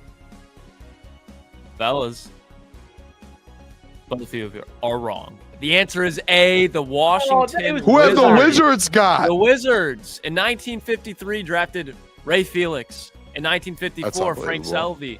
1961, Walt Bellamy. 1962, Bill McGill. 2001, Kwame Brown. And in 2010, John Wall, the legend. John Wall and Kwame Brown. Kwame Brown's the Charlotte Bobcats. I don't even know what he said, bro. The Charlotte Bobcats. Charlotte Bobcats. Boone, I'm looking at NBA.com right now. Maybe he got traded. I know, but the Wizards. So this is one confusing thing about the NBA. Let me give you guys a history lesson. Oh, the Wizards used to be the Charlotte Bobcats, and then they used switched. To be the Baltimore Bullets and the Chicago Packers. No, I thought they were the Bobcats. Nope, that was the Hornets, Boone. But I think what happened was there was like a weird movement, and then the Hornets opened up their new thing, and then like it was just like a weird movement. I think. I could be wrong. NBA.com, 2001. I want to open the chat so bad right now. Can you read the chat? Does the chat know? Moving on to question 2, though, fellas. Boone, F.A., good effort. All right, yeah, Boone, I'm rattled. Which one of these teams have drafted 3 Hall of Famers? They've sent 3 guys to the Hall with the number 1 overall pick. So think about teams, Hall of Famers, where they were picked on the Magic, Lakers, Bulls, or Rockets. 3 guys. Honestly, fuck it. The number 1 overall pick. I got it. Yep, they've had at least 3 number 1 overall picks, at least 3, and within those amount. Are the 3 Hall of Famers number 1 picks? Yep. Okay, I was making sure. Yep. I might go 0 for 10. No, I'm changing my answer. This could bite me. We're gonna find out right here if it does. We're gonna find out if it does. Come on, boy. Alrighty, fellas. I got it. Answers in 3, 2, and 1. A. B. Lakers. The answer is A. The Orlando Magic And drafting Jack Dwight? Shaquille O'Neal, Chris Webber, and Dwight Howard. Is Dwight in the Hall of Fame? Yeah, he made it. 2025 this year. He has not inducted yet, is he? It's been announced. He's part of the class. No, I would have. The only reason I didn't pick the Magic was because I thought Dwight did not get in yet, or I would have gone Magic. Nope, That's unbelievable. I want to protest that question. I'll move on, though. I'll move on. Boone, your basketball IQ is very, very high. You just had to update. I'm moving on. I'm moving on. Yeah, let's move on because that made me mad, but it's okay. Right, lock in, Boone. Because I had the right answer. Come on. Question I had number the right 3. answer. Which team won the 2019 NBA lottery? Number 1 overall pick. Who had it in 2019? And some great picks around this time. But who went in 2019? I should have had that last one. I literally thought those 2 guys, Shaq, Chris, and I knew that Klotz. Sorry, Bill. One on record. When do they do the induction anyways? I have no clue. Maybe they did do it already. Probably like right after the final, if I had to guess. Maybe they already did it. 2019 NBA I'm lottery. looking up NFL. I'm deciding because I'm going back and there's 2 teams. I'm like, Boone, are you locked in on this question right now? I've already wrote it down. I'm ready to go. He's Googling. No, I'm Googling Dwight Howard Hall of Fame. I'm looking up Dwight Howard. I'm making sure he's already inducted. He's looking up 2019 NBA lottery. In his Wikipedia, it doesn't show he's in the Hall of Fame yet. Go look up, is Dwight Howard in the 2025 class? He goes, well, according Jeff, to do you have it or not? I've had it I'm for bad. about 5 All minutes. All right, we got 5. We Commissioner, got 4, what are we doing here? We got 3. We got 2. We got 1. Boys, Throw it up, Jeff. let me see your answers. A, Pelicans. Hey, Pelicans. Zion Williamson. Ding, ding, ding. Both of you are correct. That was the year of Zion. The year after, right? The year that LeBron was supposed to be replaced, but he was not. He was not. Moving on, fellas. Question number 4. 2-1.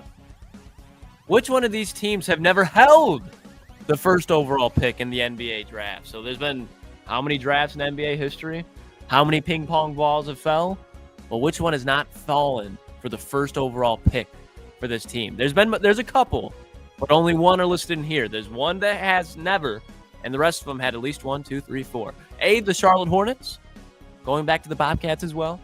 The Utah Jazz, the Toronto Raptors, or the Brooklyn/New Jersey Nets. Good one.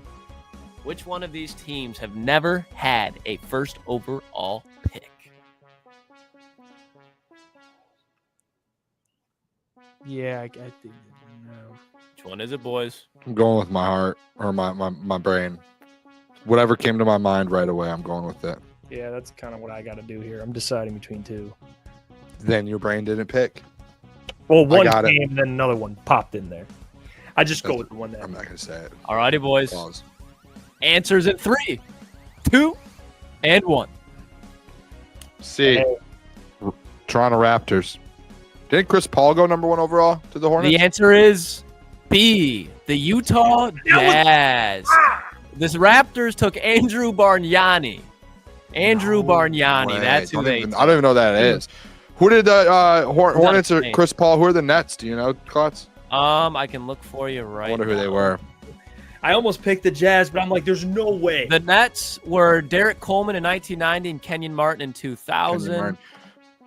And then which other team were we looking for? No, that was it. What was Karl Malone drafted? 2? I have no clue. All I know is they've never had a number 1 overall pick. No, Yeah, that was a good one, Klotz. That's a good one. Yeah, I was like, no way, Karl Malone. All righty, fellas. Question number 6, or my bad. Question number what? 5. Still 2-2 or 2-1. 2-1. Yeah, yeah. We're struggling. Question 5. Question 5, fellas. Which team originally drafted Dirk before trading him to the Orlando Magic? Dirk was not always a Dallas I actually Maverick, don't boys. know this, dude. For a couple seconds, he was with another organization. Which team was it? Traded on draft night. I didn't know this. We're learning things, boys. We're learning things. A, the Utah Jazz. B, the Miami Heat. C, Milwaukee Bucks. Or D, the Sacramento Kings. Like that beam. I'm just gonna take a guess. Yeah, that's where I'm at too, Boone. I'm gonna be honest. I don't. I'm trying to picture. I'm trying to him in a different hat because I know Kobe was in that hat or the jersey. Yeah, but all right, I got it. All right, I'm ready. FA locked in. Alrighty, boys. Answers in 3, 2, and 1. C. Kings. The answer is C. Milwaukee Bucks. One could say would have been the best player in franchise history. I tried to argue think of a Giannis, team. but- I'm like, it's got to be East Coast. They're trading him to the West Coast. I don't know. Yeah. I'm just thinking of shit in my head. Like, All right, fellas. Question number 6. We move. How many times have the Detroit Pistons held the number 1 overall pick in the NBA draft? The Pistons, baby. How many times have they selected numero uno? A, number 1, or 1 time. B, 3 times. C, 4 times. Or D, 5 times. So I can tell you that they haven't selected it 2 times. How many times? How many times have the Pistons selected first overall? all right, I got to answer. I mean, this sucks because there's like that one first question threw me off when you said the guys in the 50s. Like, how many times did the Pistons select like early in the days? That Are you a Pistons historian, Boone? That's the question. No, I'm not. That's the question. Not being in the asked. 50s and 60s. I think I'm ready. We'll find out. All right, I'm just letting this one rip. All right, fellas. Answers in 3, 2, and 1. B. Yeah, me too. I put P3. The answer is B. Yeah. 3 Good thing I times. put Both you are 3. correct. I knew Lanier and Cade, but I don't know the last one. I can tell you right now. Let me I'm blanking. get to it. I can't remember. Probably like 62. Jimmy Walker in 1967. Walker. Great. You don't know Jimmy Walker, bro? Yeah, get hip, I Hefe. I thought you were supposed to know Pistons over here. I got the answer right. Get off my nuts. Question number 4, fellas. Or God, right. I keep doing this. Question number 7. Wait, what's the score? 3-2? 3-2. Yep, you took. Or the wait, lead. I got the Bucks one right. It might be 4-2. It's 4-2. 4-2. Which team won the NBA lottery in the 2014 draft? The Pelicans won it in 2019 in the previous question, but who won it in 2014? Oh, this sucks, dude. I actually don't know this. Oh, I got it. I think.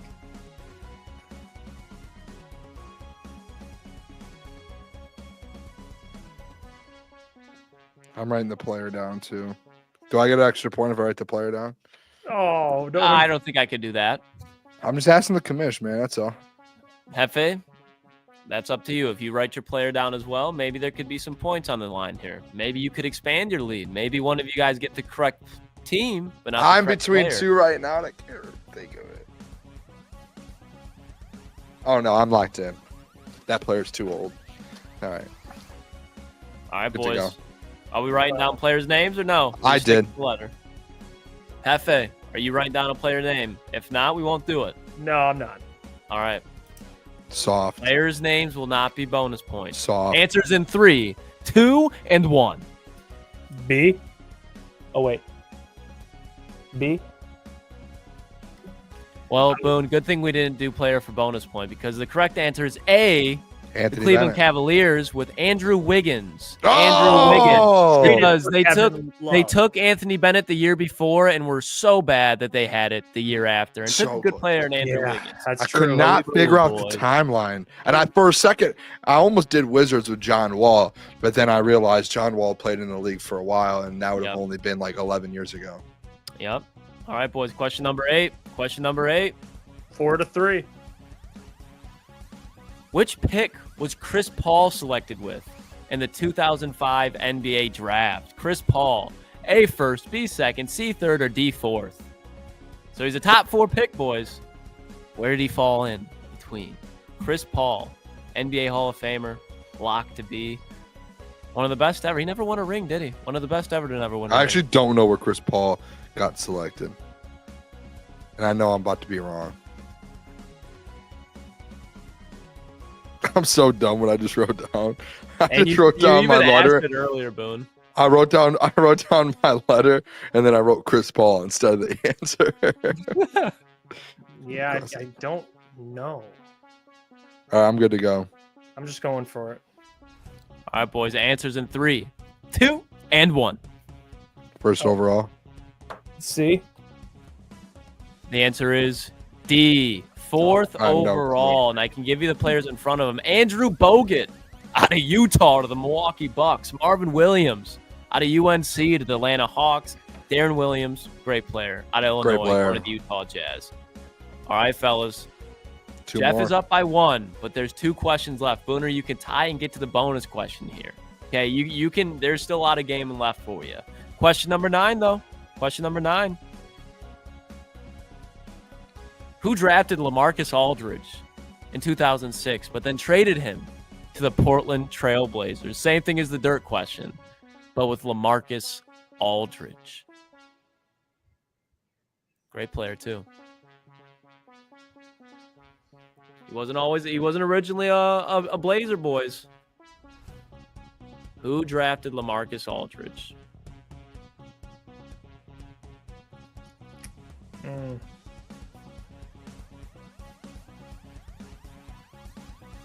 This ain't an easy one. Oh, Boone, this all. This is a battle. I mean, this is battle of the guesses here. Yeah, both of you know your ball history, so I had to make it a little difficult. Yeah. This is like who drafted LaMarcus Aldridge? yeah, I mean, traded him. I got it. I'm gonna write down something. I'm gonna stick with it because I don't want to like overthink it. Yeah, I'm just kidding. Because I don't know who it is, to be honest. All right, Hefe, you ready? Yeah, I think. All right. With the second overall answers in 3, 2, 1. I put D, the Knicks. What was that, Klotz? I was gonna announce the answer before seeing. With the second overall pick. He started short circuiting. I don't know. With the second overall pick and the This is 2006 the NBA draft, the Chicago Bulls select LaMarcus Aldridge. Good game. That's over. Jeff, you're gonna lose a point. You know, it's funny. The two guesses for trading, I got the Bucks and the Bulls, Dirk and LaMarcus. That's unbelievable.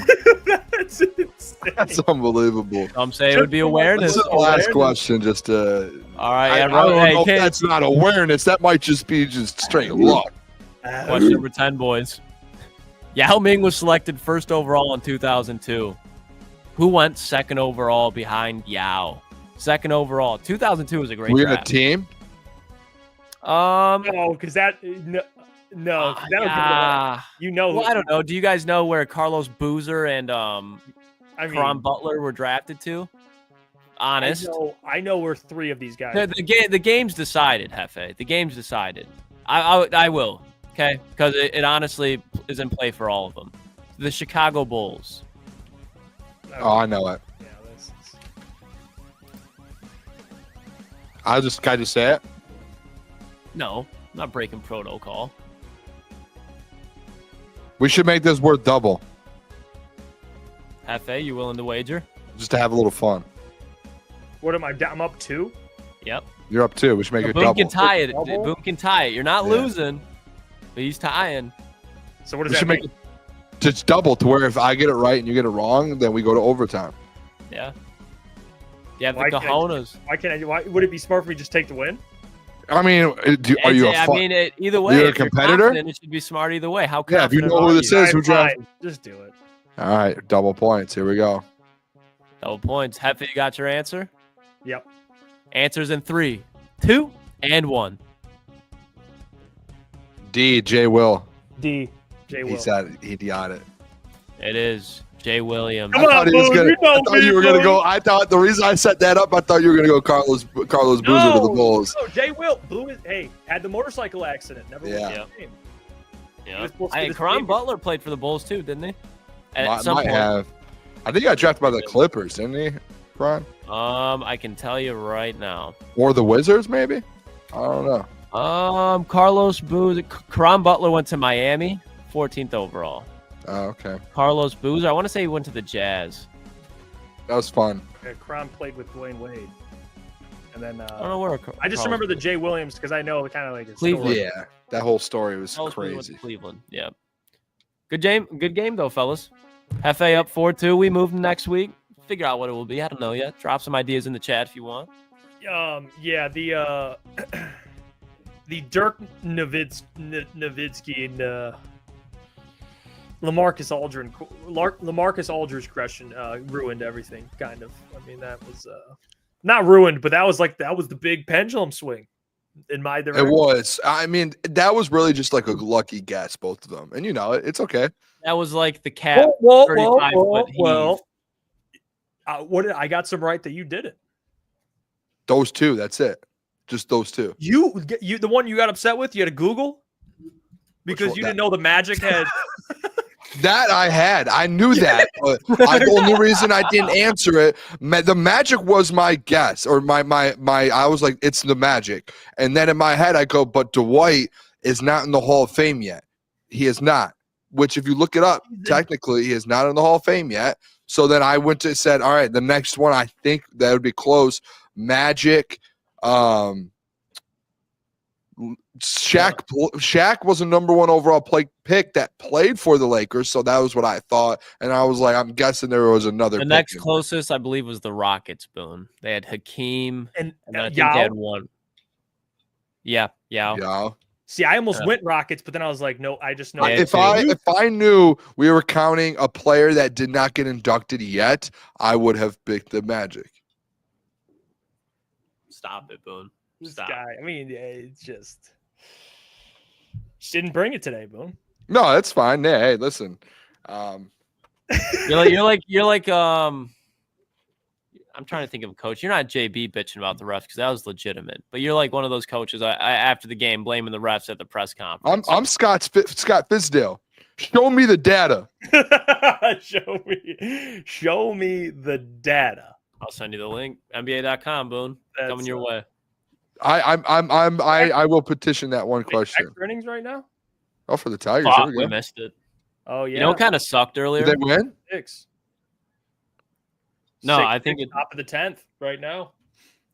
There was a series in the game where I forget who was up to bat, but there was, I believe, 2 outs, and they hit it right at Bregman, and he had an error on it, and then Javi scored on it, but everybody was going nuts because Bregman let up an error that led to a run, and then Bregman was up to bat the next inning, smoked a homer, and you could just hear it like the stadium was dead silent. Yeah, Carpenter's got 2 hits. McKinstry's got 2 hits. We got a torque bomb. Torque bomb. Love a good torque bomb. Baez, 3 RBIs, a home run. I mean, this guy. Riley Green was laying out earlier too. Yeah. I mean, Javi Baez, dude. That's crazy. They need it. They do. They really do. They absolutely beat the piss out of the Red Sox yesterday. One of my good friends, Red Sox fan, so I had to let him know that he's aware. Is he the Knicks fan or the Giants fan as well? Yeah. It'd be nice to be on the East Coast just to pick whatever team you want. You know what I mean? Well, yeah, he's a Celtics fan, Red Sox fan, and Giants fan. Yeah, Giants because I'm sure he picked them when they were winning How Super could you Bowls. be a Celtics and a Giants fan? Picked him when he was probably young, East Coast. Yeah, but then why wouldn't you pick the Patriots and the Celtics? That is actually very odd.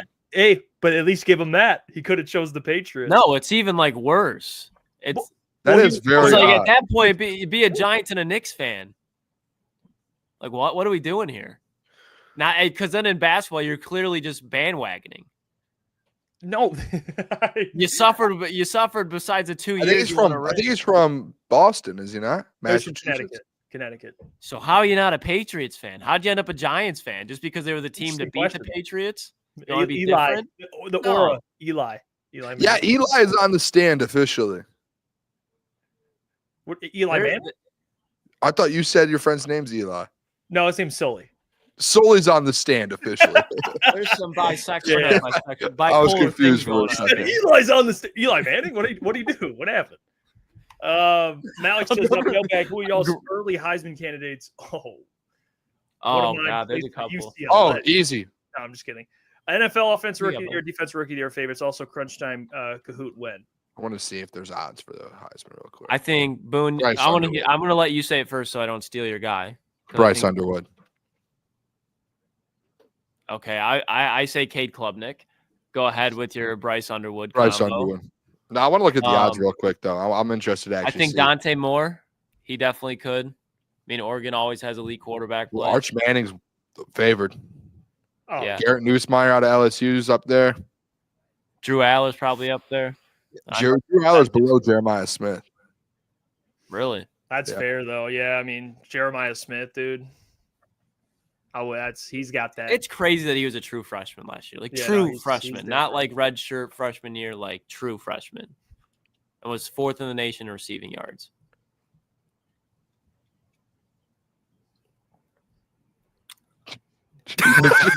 Jeff, are you okay? What's wrong? I'm reading the chat. I thought you were about to say something, and you were like, No, sorry, I was reading the chat. NFL offensive. I mean, dude, that was the craziest silent moment in sports media history, man. That was like dead silence. Yeah. You would have thought that we all were muted or the screen was buffering, probably. NFL Offensive Rookie of the Year. Honestly, I don't hate this thought process, and you people might hate me for this. I think Jackson Dart wins it. Ashton Gentry. He's not even going to play. I think Jackson Dart ends up being like you're like, whoa, this kid's actually legit. I mean, maybe in like week 10 after Russ has already sucked for 8 weeks, but I time, Ashton Gentry's already rushed for 900 yards and 6 touchdowns. Or if you want to argue Gentry, let's take Gentry out of it. Let's just say Cam take Ward. Gentry out of it. Cam Ward. I think Jackson Dart, if he ends up getting to start in Don't New you York, tell me. you guys will Don't see. You tell me. Remember this. Hey, no, Boom, bookmark boom. this conversation. No, And in 9 months, let's Bookmark it, and about what you're this going to one. hear in between is if he starts week 1. And he No, won't. that's wrong. You can start. You can get in week can't. 3, week 4. You start week 9 and beat out Cam Ward. And he comes in week 3 or week 4, Jeff, and he ends up just going How does absolutely he come nuts. in 3 weeks? They have 2 They pros. start 0-2, and they're like, Russ isn't doing it. They have Jameis Winston. Jackson Dart's going to end up being number 1 or number 2 after this Cam. is the thing that you're not accounting for. 4 times before week 4 happens, you're going to hear Cam Ward to Xavier Restrepo for 62 yards, a Tennessee Titans. I mean, are you playing? What's going on? What's that sound? Are you You're playing? hearing in the it. You know when 60s? you're like walking outside the stadium and you hear over the PA like what's I get what you were saying. You don't need to do it again. So why we in the ask, what are we 60s. doing here then? The 60s. Xavier Restrepo loading, Cam Ward loading. Yeah, AFC I mean, South cheeks. I don't hate if Dart's playing and he right away or pretty quick. I like Dart. He's got a hell of a weapon. He's got a good head coach. Just don't sleep on Jackson Dart this year. But I would probably go. I think it should be the favorite. It should be Ashton Gentry. Like Probably is the favorite. well, like if the question is NFL Offensive Rookie of the Year, I would say Ashton Gentry or Cam Ward. Defensive Rookie of the Year, Kenneth Grant. Sue me. I mean, the obvious have to. I mean, this guy just had that. This guy just had that. Dog. Or Travis All Hunter. right. I can't deal with this. Travis The Hunter. way this guy's acting right now. Kenneth Grant. Do you see that? In all realness, did you guys see that video of Kenneth Grant in training camp from the Dolphins over the weekend? No. I sent it to you. It's insane. Like comparing that to Mason Graham. But it's only training camp. They won.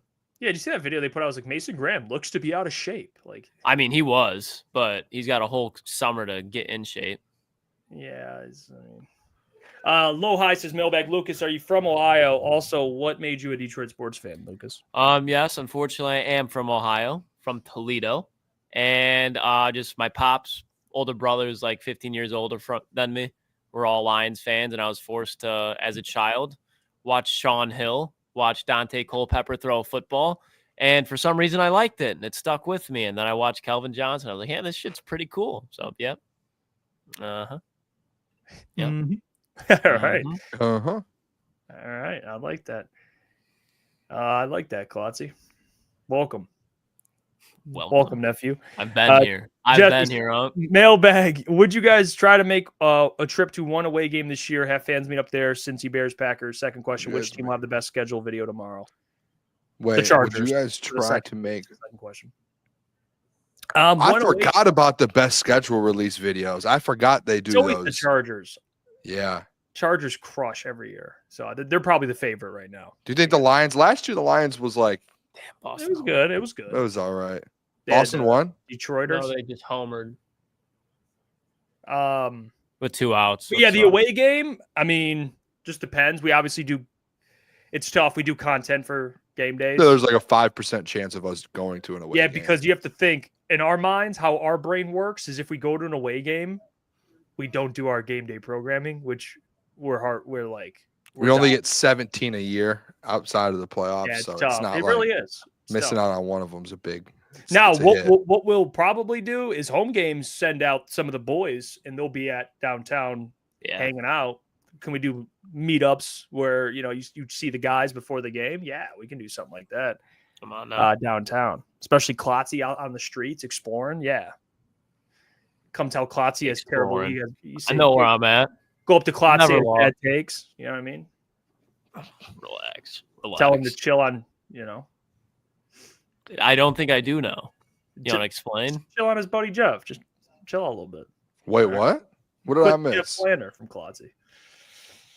my Shadur take, my Caleb Williams take, You my do it to Drake, my yourself. taste of music. Just chill out him a little bit. Did you almost say Drake May? I didn't say anything Drake. about Aubrey today. Did I? No. I can just feel it sometimes. It's like it's coming. Didn't you say something today about him? Oh yeah, I did. Starting off the day. It's My like first that's text in the group chat. what I'm saying. So you know how it stands with Drake. Jeez, dude. Jeez. Steve says no Sean Hill slander. Greatest backup QB in Lions history. I don't know. Oh, Lions history, yeah, for sure, no doubt. I would say greatest backup in history. Like I don't know. I watched him and Matt Flynn go head to head for like a fucking. I think Matt Flynn threw like 7 touchdowns in that game, and then got a contract from Seattle off of it. Nuts. Mid-off at quarterback, but they both went crazy. 2 Andy Daltons duking it out. Andy Dalton, there it is. We got it. Derek Carr duking it out. R.I.P. him. Yeah, I saw this comment too about Travis Hunter. That's what I was kind of thinking too. Like, what award does Travis contend for? Offensive rookie or defensive rookie? I don't know. FanDuel was putting out and I hate when they do this. It's like, and there's people who bet it just, and it's how they make money.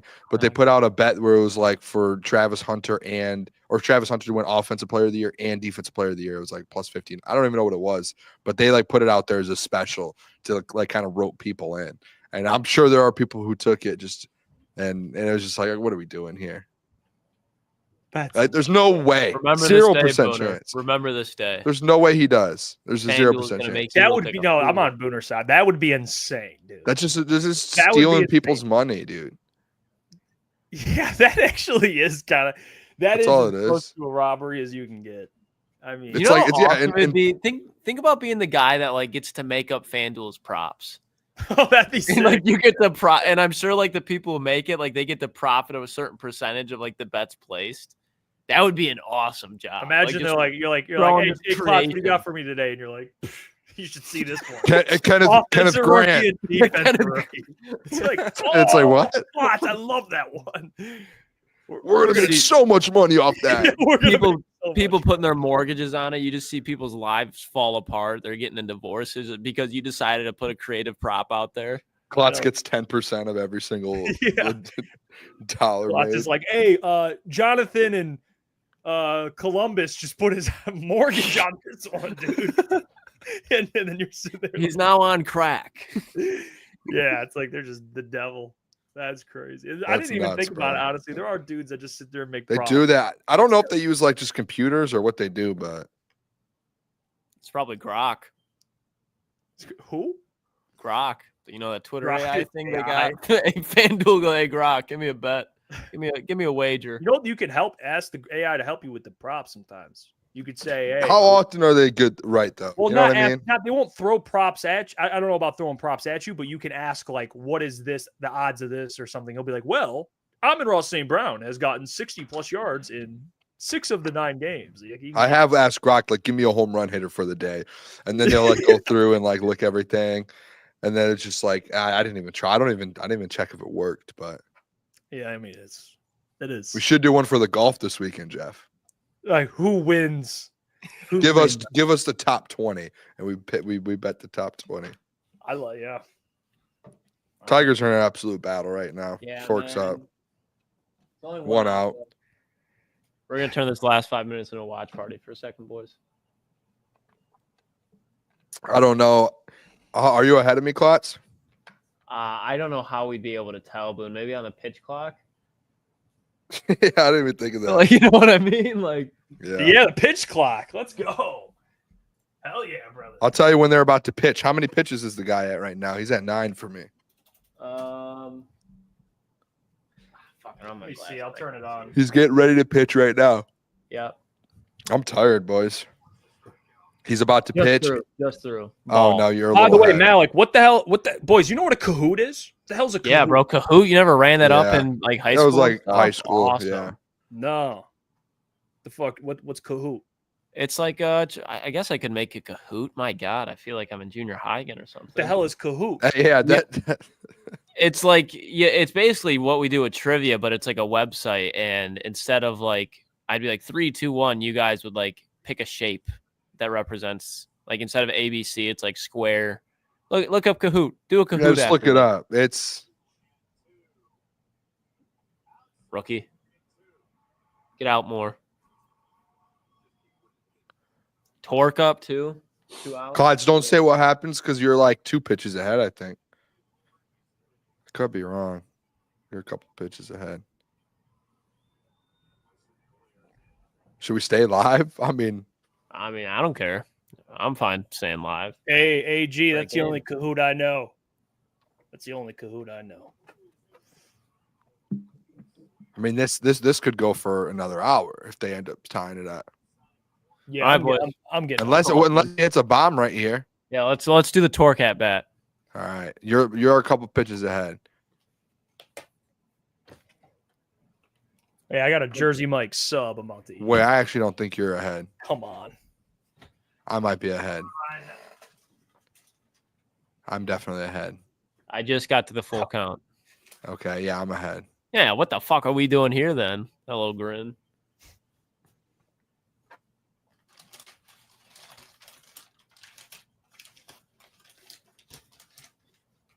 We can end the stream so you can watch so you can eat your food, Jeff.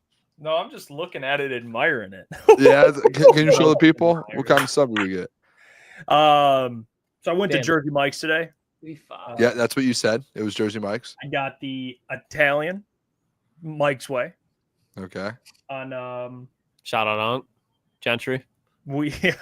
Gentry's Way. Shout out, and then I got the I think I just white bread. It's on white bread. That used to be my game day meal for Lions games 2 years ago when we would do the pregame show where we were before. I would just go there and just bang it. I'd go get a Jersey Mike sub. We would. Yeah, you would always be like, let's go to Subway. And I'd be like, Subway. I'm going to Jersey Mike's. Yeah, that's fair. That's fair. All right, boys. I say we end it here. Hey, appreciate you all. We'll be back tomorrow. Yeah. But until then, we're gonna talk to Like the stream, by the way. I know there's only like the 90 of you in stream. here right now. Like the stream. We don't have 90 likes. I know that. So hit the like button real quick if you haven't already. We'll be back tomorrow. All right. Doc tomorrow. Till then, See you peace. guys. Love you guys. Bye.